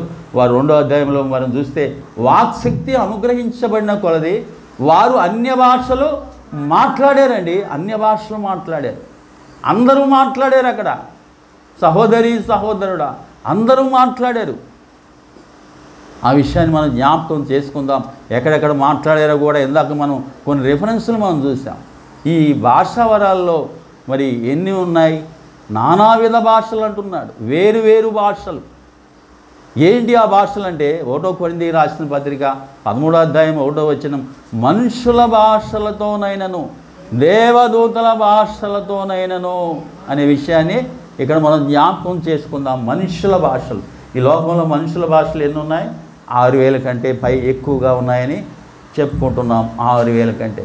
మనం మాట్లాడేది తెలుగు ఒక భాష, పక్కన తమిళనాడులోకి వెళ్తే తమిళం ఒక భాష, ఒరిస్సాకి వెళ్తే ఒరియా ఒక భాష, కర్ణాటకకి వెళ్తే కన్నడం ఒక భాష. ప్రపంచంలో ఇంకా అనేక రకాలైన భాషలు, American English, Britain English, Japanese language, ఇలా రకరకాల లాంగ్వేజ్లు, ఇవన్నీ కూడా మనుషుల భాషలు అనే విషయాన్ని మనం జ్ఞాపకం చేసుకుందాం. రెండోది ఏమంటున్నాడు? దేవదూతల భాషలు. ఒకటి కాదు, దేవదూతల భాషలు అనేకం ఉన్నాయి. దేవదూతల భాషలతోనూ అన్నాడు. ఆ బెల్షస్సరు మరి ఆ మందిరంలో కూర్చొని ద్రాక్షారసం తాగుతున్నప్పుడు ఒక చేయి వచ్చి ఒక రాత వ్రాసింది. ఏమిటి రాత? మెనే మెనే టెకెల్ ఉపార్సిన్. మెనే మెనే టెకిల్ ఉపార్సిన్. మెనే అనేది ఒక పదమే, దానికి ఎంత అర్థం ఉందండి? టెకిల్ అనేది ఒక పదమే, దానికి ఎంత అర్థం ఉంది అంటే మనం ఈ పరలోక భాష, దేవునితో మాట్లాడే భాష, ఆ భాష ఒక చిన్న పదానికే ఎంతో అర్థం ఉంటుంది. మరి లోగడ దినాల్లో మనం చూస్తే ఒక చిన్న మాట్లాడేవారు. ఎవరో మన యోహానయ్య గారు, ఆ జీవానందం గారు, మరి గుడివాడ ఆ జీవానందం అయ్య గారు ఆ ఒక్క మాటకి ఎంతో అర్థం చెప్పేవారు. 2 పదాలే వస్తున్నాయి, 3 పదాలే వస్తున్నాయని మీరు అనుకోవద్దు. మాట్లాడాలి. మాట్లాడుతుండగా ధారాళంగా మనం మాట్లాడగలం. దాన్ని అయ్యో 2 భాషలు మాటలే వస్తున్నాయి, నిజంగా పరిశుద్ధాత్మ భాషలా కాదా అని అనుమానించేవారు కొంతమంది ఉన్నారు. అలాగా అనుమానించవద్దు. మీరు మాట్లాడండి, అలాగా మాట్లాడండి. సహోదరి సహోదరుడా, అలాగా మాట్లాడుతుండగా దేవుడు మరి ఇంకా ధారాళముగా మనకు ఆ మాటలను ఇస్తాడు. భాషలతో మాట్లాడటం. సహోదరి సహోదరుడా జ్ఞాపకం చేసుకుందాం. ఇక్కడ మనం చూస్తే మనుషుల భాషలు ఉన్నాయి, దేవదూతల భాషలు ఉన్నాయి, మరి దేవునితో మాట్లాడే భాష, దేవునికి మాత్రమే అర్థమయ్యే భాష. చూడండి 1 కొరింథీ రాసిన పత్రిక, ఎందుకనగా భాషలతో మాట్లాడేవాడు 14వ అధ్యాయంలో మనుషులతో కాదు దేవునితో మాట్లాడుచున్నాడు. ఎవరితో మాట్లాడుచున్నాడంట? దేవునితో మాట్లాడుచున్నాడు. ఆ భాష మాట్లాడేవాడు వారికి కూడా ఆ భాష అర్థం తెలియదు. చాలామంది అంటారు భాష మాట్లాడుతున్నారండి, మాకు అర్థం తెలియదండి. మాకు ఎట్లా అర్థం తెలుస్తుంది? అది దేవునితో మాట్లాడే భాష, పరలోకపు భాష. సహోదరి సహోదరుడా, పరిశుద్ధాత్మ పలికించే భాష. ఆ భాషలకు అర్థం చెప్పే వరం ఉంటే తప్ప మనకు కూడా అర్థం కాదు.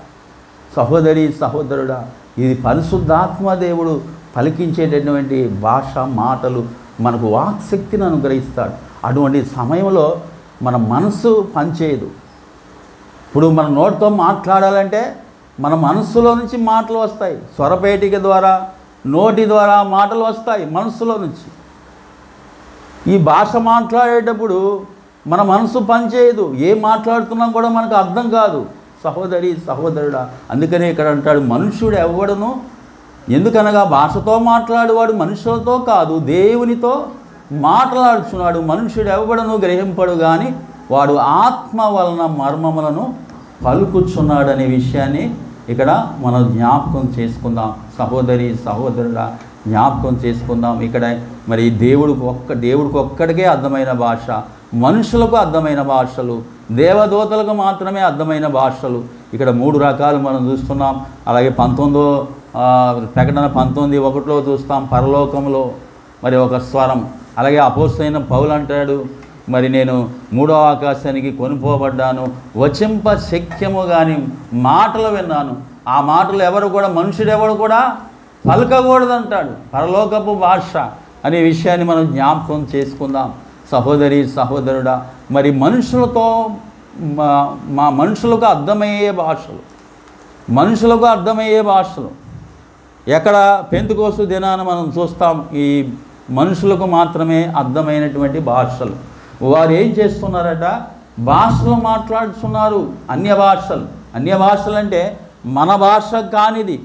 పుట్టుకతో ఒక భాష నాకు వచ్చండి, తెలుగు భాష వచ్చు, మిగిలినవన్నీ కూడా నాకు రావు. అవన్నీ కూడా నాకు అన్య భాషలే. సహోదరి సహోదరుడా, నేర్చుకొని మాట్లాడే భాష అది భాషావరం కాదు. నేను తమిళనాడు వెళ్ళి తమిళం నేర్చుకొని మాట్లాడితే అది పరిశుద్ధాత్మ పలికించే భాష కాదు. నేను ఒక ఉదాహరణ చెప్తాను మీకు. అమెరికా దేశంలో జరిగినటువంటి యథార్థ ఘటన. అమెరికా దేశంలో మరి చర్చిలో వర్షిప్ జరుగుతుంది. వారికి వచ్చిన భాష ఏంటండి, మరి పుట్టుకతో వచ్చినది ఏం భాష, అమెరికన్ ఇంగ్లీషు.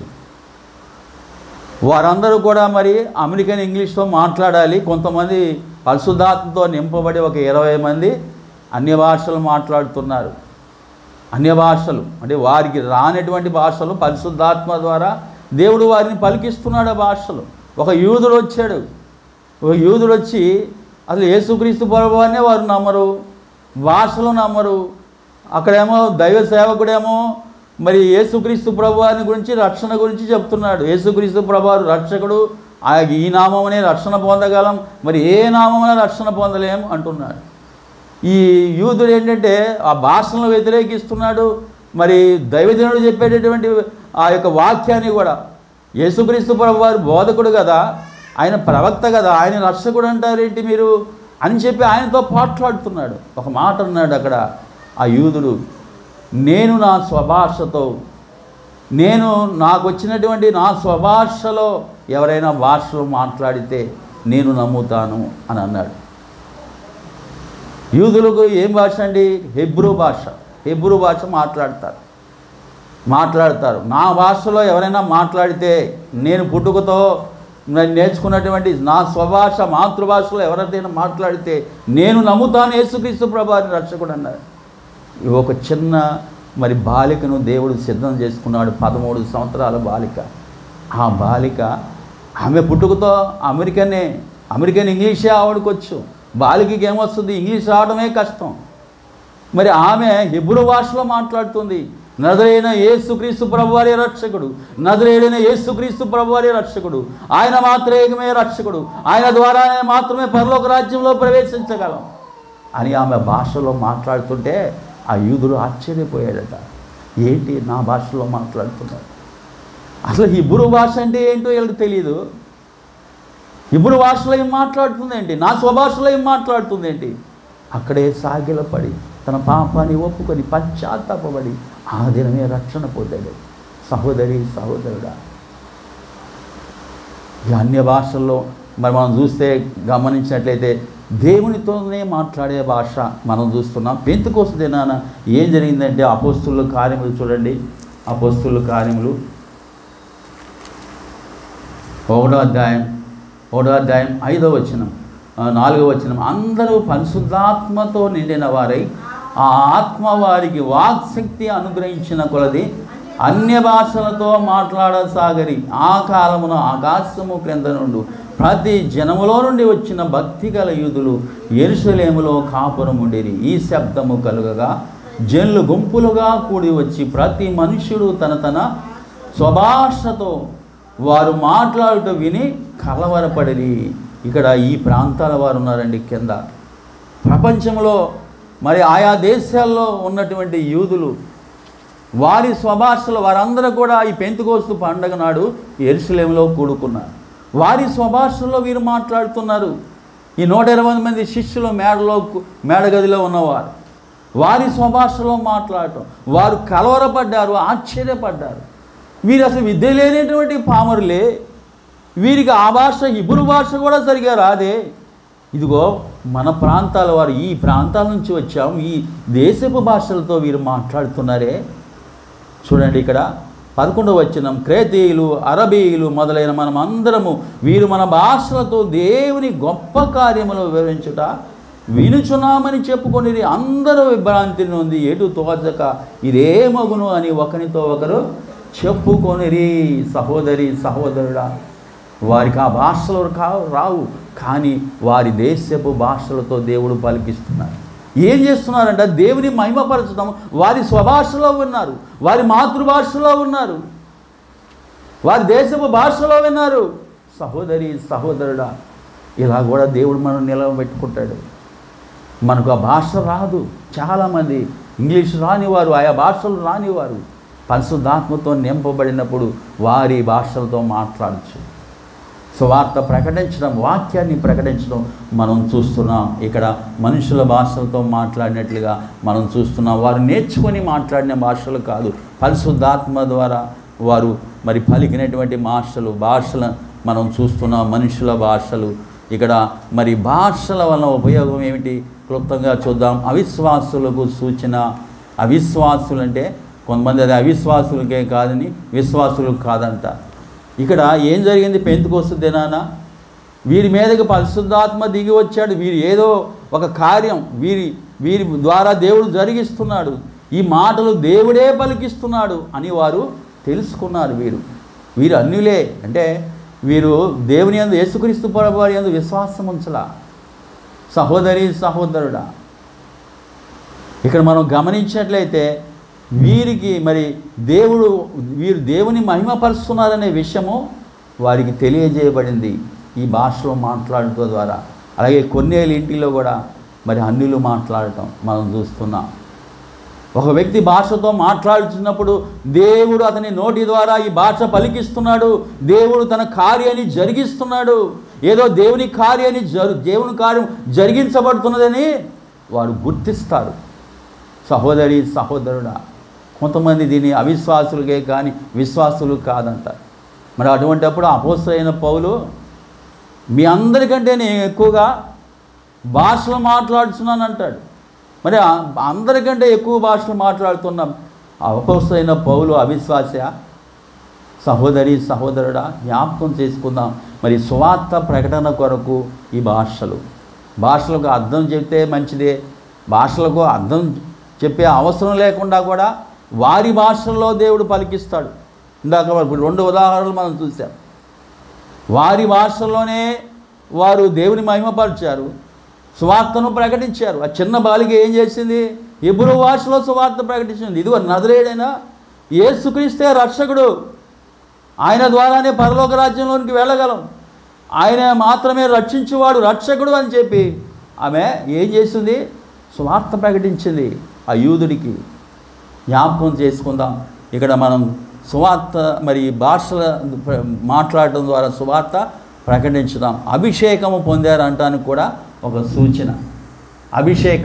అభిషేకం పొందుకున్నవారు ఆ పెంతెకోస్తు దినాన భాషలు మాట్లాడటం. రెండవదిగా మరి 8వ అధ్యాయం 19వ అధ్యాయం కొన్నేళ్ళ ఇంటిలో భాషలు మాట్లాడటం. ఇవన్నీ కూడా మనం చూస్తున్నాం. పరిశుద్ధాత్మతో నింపబడడానికి సూచన ఏమిటంటే భాషలతో మాట్లాడుట. ఇది ఒక సూచిక క్రియ. ఇంకా ఎన్నో ఉన్నాయి. పరిశుద్ధాత్మతో నింపబడితే కనబడేవి ఇంకా ఎన్నో ఉన్నాయి. ప్రాముఖ్యంగా ఈ విషయం మనకు కనబడుతుంది. సహోదరి సహోదరుడా, ఇక్కడ మనం గమనించినట్లయితే మరి 1 కొరింథీ 14:2 చూస్తే ప్రార్థన, మరి ప్రార్థన మనం చూస్తున్నాం. ప్రార్థన చేసినప్పుడు భాషలతో ప్రార్థన చేసిన వాడు బలమైన ప్రార్థన చేస్తాడు. మన భాషలతో మనం మాట్లాడుకుంటూ ఉంటే సాతానుడు కూడా వాటిని గుర్తించి అటాక్ చేస్తాడు. కానీ మనం భాషతో మాట్లాడుతూ ప్రార్థన చేసినప్పుడు ఏం జరుగుతుందంటే దేవుడు మొక్కడమే వాటిని అర్థం చేసుకోగలడు, ఇంకెవరు కూడా అర్థం చేసుకోలేరు. సహోదరి సహోదరుడా, సాతానుడు మన మీద అటాక్ కూడా చేయలేడు. సహోదరి సహోదరుడు, ఆ విషయాన్ని మనం జ్ఞాపకం చేసుకుందాం. రెండవదిగా మనం చూస్తే భాషతో మాట్లాడేవాడు తనకే క్షేమాభివృద్ధి కలుగజేసుకొనును. 1 కొరింథీ 14:4. మన ఆత్మీయ జీవితానికి క్షేమము, అభివృద్ధి. సహోదరి సహోదరుడా, మన ఆత్మీయ జీవితాన్ని మనం బలంగా కట్టుకొనగలం. అయ్యో నేను దౌర్భాగ్యుడను, నేను చేయవలసింది చేయలేకపోతున్నాను, చేయగోరదే చేస్తున్నాను అన్నటువంటి అపోస్తలుడైన పౌలు రోమీయులకు రాసిన పత్రికలో ఈ కొరింథీలు వచ్చేసరికి ఆ 11వ అధ్యాయంలో అంటాడు కదా, 1 కొరింథీ 11:1 మనం చూస్తే నేను క్రీస్తును పోలి నడుచుకున్న ప్రకారం మీరు నన్ను పోలి నడుచుకోండి అన్నాడు. ఎలాగ మారిపోయాడో చూడండి. క్రీస్తు స్వరూపంలోనికి ఎవరు మార్చారు? పరిశుద్ధాత్మ దేవుడు. ఈ కృపావరాలు, అందరికంటే భాషలు ఎక్కువగా మాట్లాడుతున్నాడు. ఇంకా ఎన్నో వరాలు ఉన్నాయి. కృపా సువార్త, కృపావరం, అనేక కృపావరాలు అపోస్తలుడైన పౌలు పొందుకున్నాడు.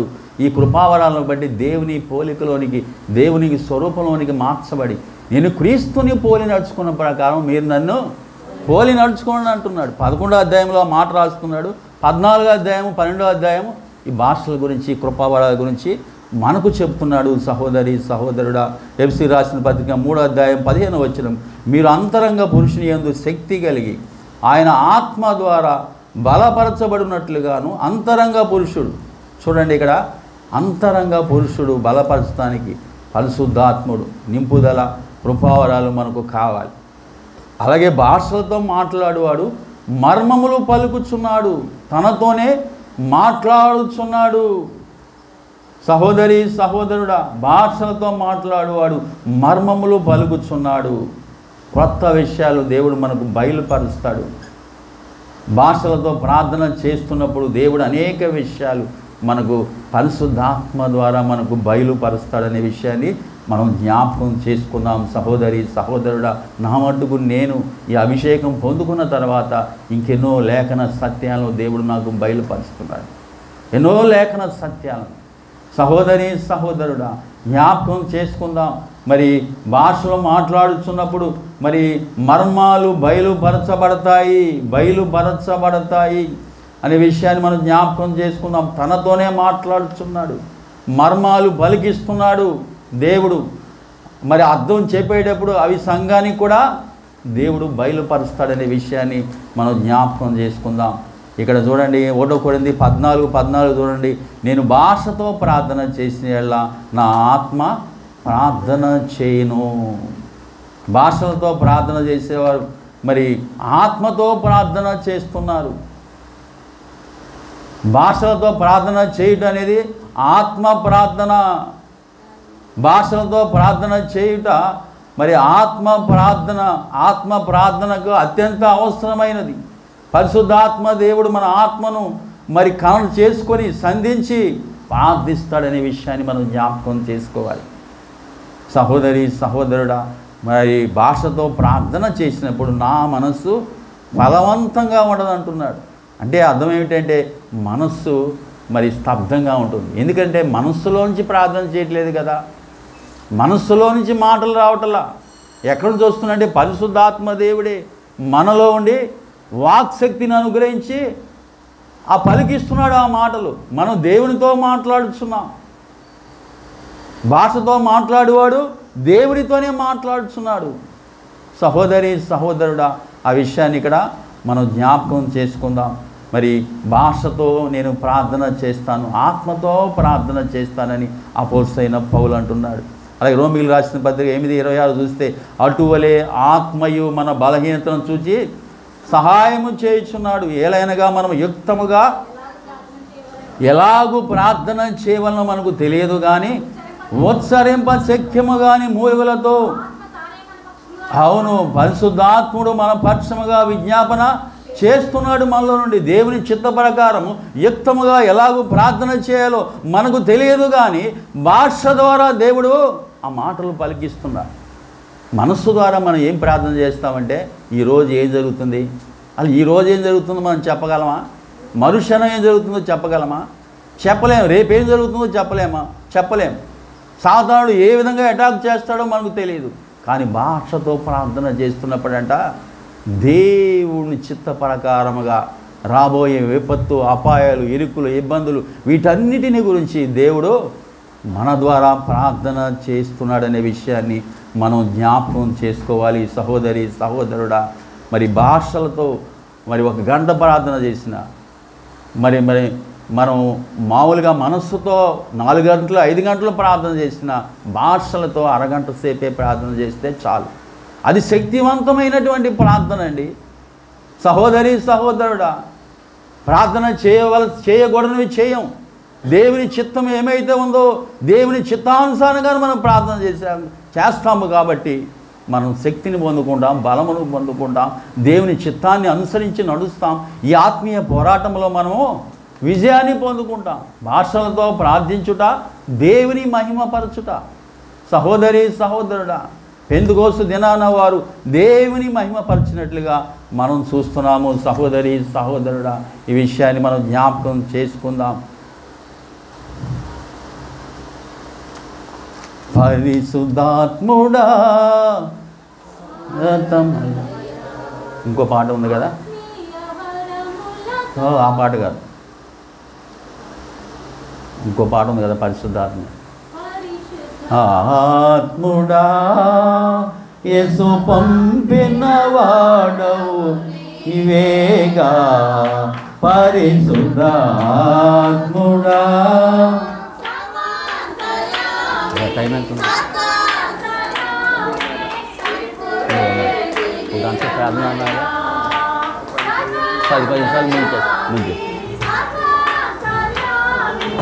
ఇప్పుడే దిగి రమ్మయ్యా సర్వాంతర్యామి,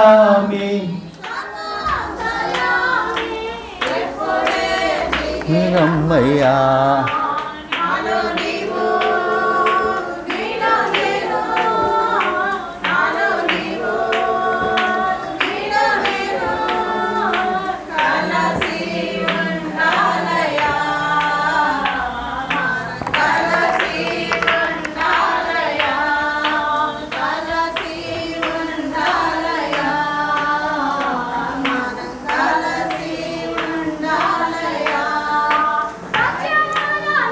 అలాని సత్యం మాకు తెలియాలని నా ఆశయ్యా, సత్యంలోనే నడవాలని సత్యం మాకు తెలియాలని నా ఆశయ్యా. సర్వ సత్యంలోకి నడుపుటకు పంపబడిన వాడ ఇప్పుడే దిగి రమ్మయ్యా. లోకి నడుపుటకు పంపబడిన వాడా ఏ దిగి రమ్మయ్యా. నాలో నీవు నీలో నేను, నాలో నీవు నీలో నేను కలిసి ఉండాలయ్యా, కలిసి ఉండాలయ్యా, ఉండాలయ్యా, కలిసి ఉండాలయ్యా. హల్లెలూయా. ఇప్పుడు భాషలు ఎప్పుడు మాట్లాడాలి, భాషల వల్ల ప్రయోజనాలు, ఉపయోగాలు, మరి భాషలు ఎన్ని రకాలు అనే విషయాల గురించి మనం మాట్లాడుకున్నాం. ఇప్పుడు క్లుప్తంగా, మరి సమయం లేదు, 10-15 నిమిషాల్లో క్లుప్తంగా నేను కొన్ని విషయాలు చెప్తాను. భాషలు ఎప్పుడు మాట్లాడాలి, ఎక్కడ మాట్లాడాలి, ఏ సందర్భంలో మాట్లాడాలి అనే విషయంలో కూడా మనం కొంత జ్ఞానం చేశాము. మరి జ్ఞాపకం చేసుకుందాం. మరి అర్థం కాని భాషలు, అన్య భాషలు, మరి ఈ భాషలు ఎన్ని రకాలనే విషయాలు మనం జ్ఞాపకం చేసుకున్నాం. ఇక్కడ మరి ఈ అభిషేకం పొందుకోవడానికి ఏం చేయాలి? సహోదరి సహోదరుడా, ఈ భాషలో ఆటంకపరచవద్దు అని లేఖనము కరాఖండిగా చెప్తుంది. కానీ చాలామంది భాషలు ఇప్పుడు లేవు, నిలిచిపోయాయి అని చెప్పి చాలామంది మరి మాట్లాడుతున్నారు. వీరందరూ కూడా మరి క్రీస్తు న్యాయపీఠం ఎదుట మనం అందరము కూడా నిలబడవలసి ఉన్నది. సహోదరి సహోదరుడా, మనం ఆటంకపరచకూడదు. ఎందుకంటే ఇది దేవుని యొక్క ఆజ్ఞ. మరి ఒక అధ్యాయం అంతా కూడా భాషల గురించి అపోస్తలుడైన పౌలు చెప్పాడు. మీ అందరికంటే నేను ఎక్కువగా భాషలు మాట్లాడుతున్నాను, మీరందరూ కూడా మాట్లాడాలని కోరుచున్నాడు. కృపావరాలను ఆసక్తితో అపేక్షించున్నాడు. విస్తరించుటకు మీరు సర్వ విధాల ప్రయత్నాలు చేయండి, ప్రయాస పడండి అన్నాడు. ప్రార్థన చేయండి, కనిపెట్టుకోండి అన్నాడు. నిర్లక్ష్యం చేస్తే, అతిక్రమిస్తే మరి న్యాయపీఠం ఎదుట నిలబడినప్పుడు మనము మరి ఆ ప్రతిఫలాన్ని మనం కోల్పోతాం, బహుమానాన్ని కోల్పోతాం, మెప్పును కోల్పోతాం. సహోదరి సహోదరుడా, ఆ విషయాన్ని మనం జ్ఞాపకం చేసుకున్నాం. ఎవని క్రియల చొప్పున వాడు ప్రతిఫలం పొందడానికి క్రీస్తు న్యాయపీఠం ఎదుట ప్రతి ఒక్కరు కూడా ప్రత్యక్షం కావాలి. మొట్టమొదటిగా మనం చూసినట్లయితే ఈ యొక్క ఈ పరిశుద్ధాత్మ బాప్తిసం, ఆత్మ కొమ్మరింపు, పరిశుద్ధాత్మ మీదికి దిగి వచ్చుట, పరిశుద్ధాత్మ పొందుకొనుట, పరిశుద్ధాత్మ అనుగ్రహింపబడుట, ఇవన్నీ మనం చూస్తున్నాం. ఇవన్నీ ఒకటే అని కూడా మనం చెప్పుకున్నాం. మరి దీనికి ఏమిటి మనకు కావాల్సినటువంటి అర్హత ఏమిటంటే మొట్టమొదట రక్షణ. అపోస్తలుల కార్యములు 2వ అధ్యాయం 38వ వచనం చూడండి. అపోస్తలుల కార్యములు 2వ అధ్యాయం 35వ వచనం.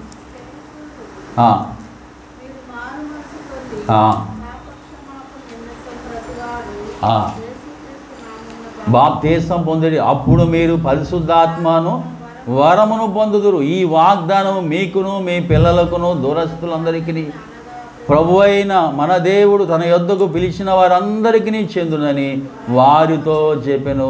మొట్టమొదటి ఏం కావాలంటే, ఈ వరంగా పొందుకోవాలంటే రక్షణ పొందుకోవాలనే విషయాన్ని మనం జ్ఞాపకం చేసుకుందాం.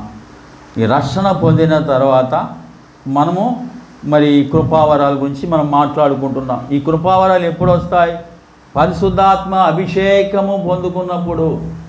పరిశుద్ధాత్మ అభిషేకం పొందుకున్నప్పుడు వారు భాషలతో మాట్లాడారు, ప్రవచించారు, ఇంకా బుద్ధివాక్యం, జ్ఞానవాక్యం, మరి అలాగే సూచక్రియలు, అద్భుత కార్యాలు, స్వస్థత వరం, ఇంకా ఎన్నో వరాలు. సహోదరి సహోదరుడా, మొట్టమొదటిగా మరి అభిషేకం, రక్షణ అర్హత మొట్టమొదట. రక్షణ తర్వాత మరి పరిశుద్ధాత్మ అభిషేకం పొందుకున్నప్పుడే ఈ వరాలన్నీ కూడా వస్తాయి. సహోదరి సహోదరుడా, మరి మనం గమనించినట్లయితే ఈ కృపావరాలు మరి అంటే ఏమిటి? కృపావరాలు ఎలాగ వస్తాయి, ఎలాగ పనిచేస్తాయి, వాటి అవసరత ఏమిటి, ప్రాముఖ్యత ఎందుకొరకు దేవుడు వాటిని ఇస్తున్నాడు, వాటి వలన కలుగు లాభాలేమిటి, ఇవన్నీ కూడా మనం ఎరిగి ఉండాలి.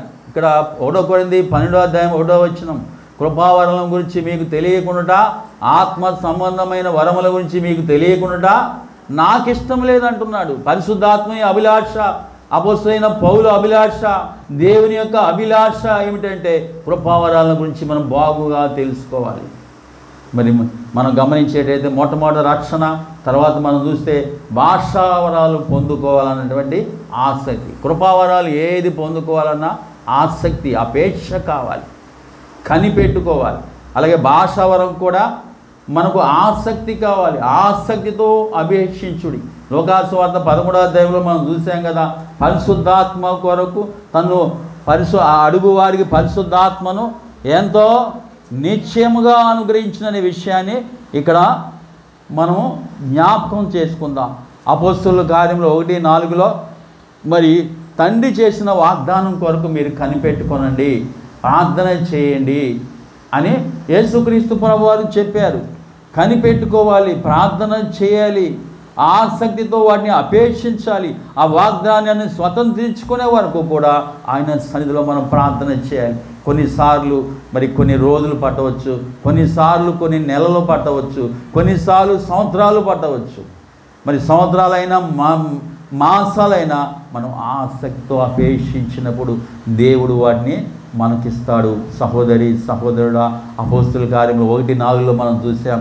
అపోస్తులు వాళ్ళు 10 దినాలు కనిపెట్టుకున్నారు, మరి ప్రార్థించారు. అపోస్తుల కార్యములు 8:15 పేతురు యోహానులో వారు పరిశుద్ధాత్మను పొందుకున్నట్లు ప్రార్థన చేశారు. సహోదరి సహోదరుడా, కనిపెడుతూ సిద్ధపడుతూ మనం ప్రార్థన చేయాలి. రెండవదిగా మనం చూస్తే హృదయాన్ని పరిశుద్ధపరచుకోవాలి. దేవునికి ఆయాసకరమైనది మన జీవితంలో ఏమైనా ఉన్నదా జ్ఞాపకం చేసుకోవాలి. పశ్చాత్తాపంతో వాటిని విడిచిపెట్టాలి. వాక్యాన్ని ఎక్కువగా చదవాలి.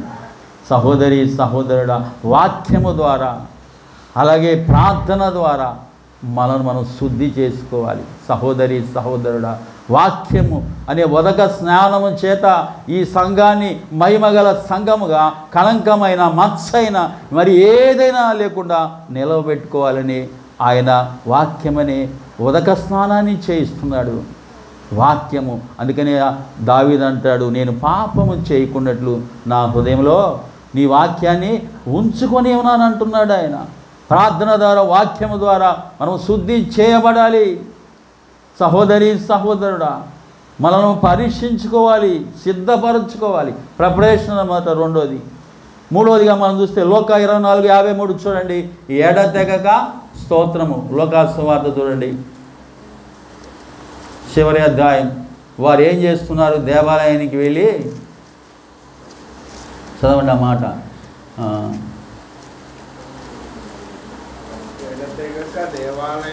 ఎడతెగక దేవాలయమునకు వెళ్ళి దేవునికి స్తోత్రము చేయుచుండిరి.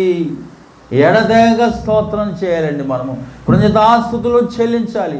మన నోట ఎల్లప్పుడూ కూడా మరి స్తుతి గానం ఉండాలి, స్తుతులు ఉండాలి. సహోదరి సహోదరుడా, వారు ఎడతెగక స్తోత్రం చేశారు, ఎడతెగక ప్రార్థన చేశారు. వారు మేడగదిలో నుంచి కదలలేదు. ఆ తర్వాత మనం చూస్తే విశ్వాసం, మొట్టమొదటి రక్షణ, తర్వాత మనం ప్రిపరేషన్ చేసుకోవాలి.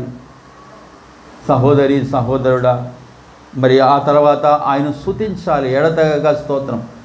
విశ్వాసం నాలుగోది. గల్తీయులకు రాసిన పత్రిక 3వ అధ్యాయం 2వ వచనం చూడండి. గల్తీయులకు రాసిన పత్రిక 3వ అధ్యాయం 2వ వచనం.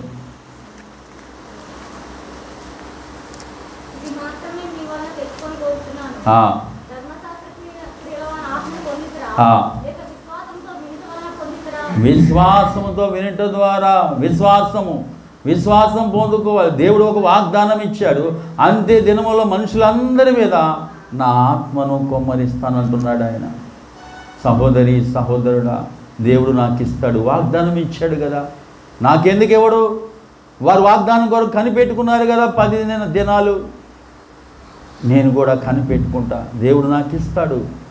నేను అడుగుతున్నాను కాబట్టి మీరు మరి అడుగుచున్నప్పుడల్లా, మీరు అడుగునప్పుడే మీరు అడిగిన వల్ల కూడా పొంది ఉన్నామని ముందుగానే ఆయన నమ్మమంటున్నాడు. సహోదరి సహోదరుడా, అందుకని అన్నాడు, తన్ను అడుగు వారికి ఎంతో నిశ్చయముగా పరిశుద్ధాత్మను అనుగ్రహించును అనే విషయాన్ని మనం జ్ఞాపకం చేసుకోవాలి. కొంతమంది సందేహంతో అడుగుతారు, కొంతమంది భయం. మరి భాషలు వచ్చినాయి అనుకోండి, ఏం భాషలో అనేటువంటి భయం. మరి ఇందాక చెప్పుకున్నాం కదా, తను అడుగువారికి ఈవిల్ స్పిరిట్స్ కాదు, పాము తేలు అని చూపెట్టాడు ఆయన. పరిశుద్ధాత్మను అనుగ్రహిస్తానంటు. మీ ఇహలోక సంబంధమైన తల్లిదండ్రులే చెడ్డవారే ఉండి మంచి ఈవులను ఎరిగి ఉండగా, తల్లిదండ్రులు మరి ఎంత వ్యసనాలకు బానిసలు అయిపోయినా బిడ్డలు, నేను పాడైపోయానండి, నా కుమారుడు పాడవకూడదు, వాడు చక్కగా చదువుకోవాలి, వాడన్నా బాగుపడాలండి అని కోరుకుంటారు. మరి తండ్రి ఎందుకు అలాగ కోరుకుంటాడు? ఎందుకు మనకు అలాగిస్తాడు? జ్ఞాపకం చేసుకోనండి. విశ్వాసం కావాలి. విశ్వాసం లేకుండా మనం ఏది కూడా పొందుకోలేం. ఆ విషయాన్ని మనం జ్ఞాపకం చేసుకుందాం. ఇక్కడ విషయాన్ని సహోదరి సహోదరుడా, తర్వాత మనము ఆత్మవశములోనికి వెళ్ళాలి. ఆత్మవశములోనికి మనం వెళ్ళాలి. సహోదరి సహోదరుడా, ఆత్మవశములోనికి మనను మనం అప్పగించుకోవాలి. చాలాసార్లు ఆరాధన చేస్తున్నప్పుడు పెదవులతో ఆరాధన చేస్తుంటాం. మనం మన స్వాధీనంలోనే ఉంటామండి. మన మైండ్ ఎప్పుడు మన కంట్రోల్లో ఉంటుందో అప్పుడు ఆయన కంట్రోల్లోనికి వెళ్ళదు, పరిశుద్ధాత్మ అధీనంలోనికి వెళ్ళదు. సహోదరి, పరిశుద్ధాత్మ దేవుడు ఎవరిని కూడా బలవంతంగా లాక్కోడు. ఆయన హృదయపూర్వకముగా స్వేచ్ఛగా మనం ఆయన ఆరాధించాలి. హృదయపూర్వకంగా ఆయన ఆరాధించాలి.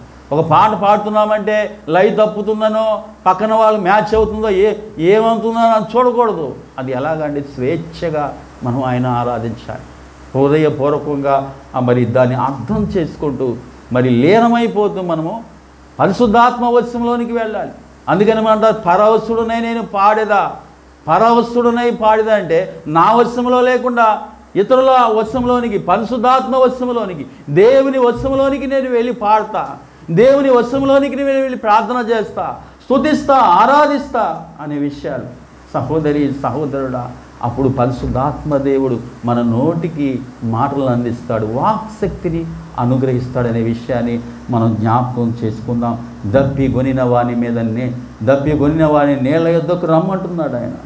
ఎండిన భూమి మీద ప్రవాహ జలాన్ని, దప్పిగొనిన వానికి నేలను, ఎండిన భూమి మీద ప్రవాహ జలాన్ని, నీ సంతతి మీద నా ఆత్మను కొమ్మరించదనని ఆయన ఇక్కడ మాట్లాడుతున్నాడు. సహోదరి సహోదరుడా, అందరూ భాషలో మాట్లాడతారా అని అపోస్తలుడైన పౌలు ఒక మాట అంటాడండి.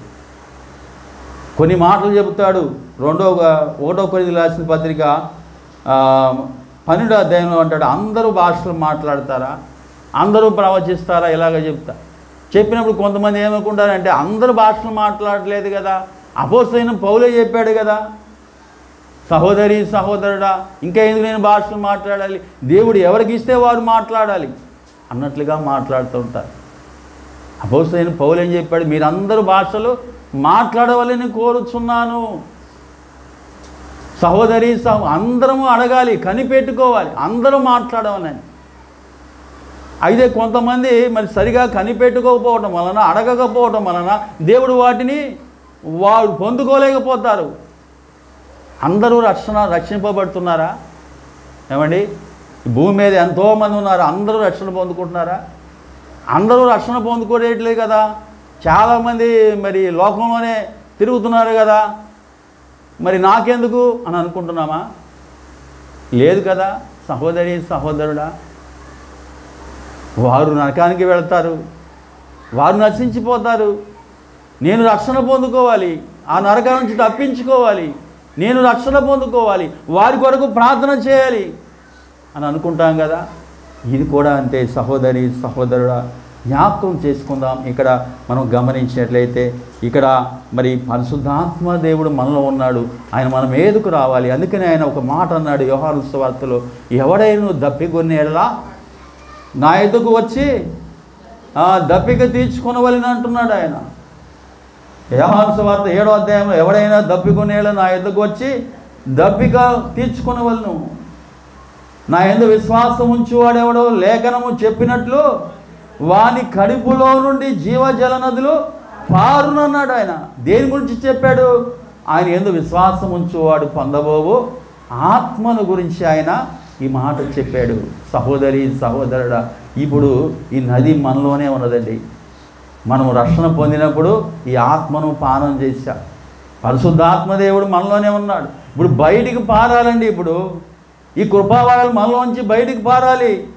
సహోదరి సహోదరుడా, ఈ అభిషేకం ఇంకా పొందుకోవాలి, ఈ నది ఇంకా పారాలి. సహోదరి సహోదరుడా, నది వలె ప్రవహించదా అని పాట పాడతాం కదా. చూడండి, ఇక్కడ ఈ విషయాన్ని మనం జ్ఞాపకం చేసుకుందాం.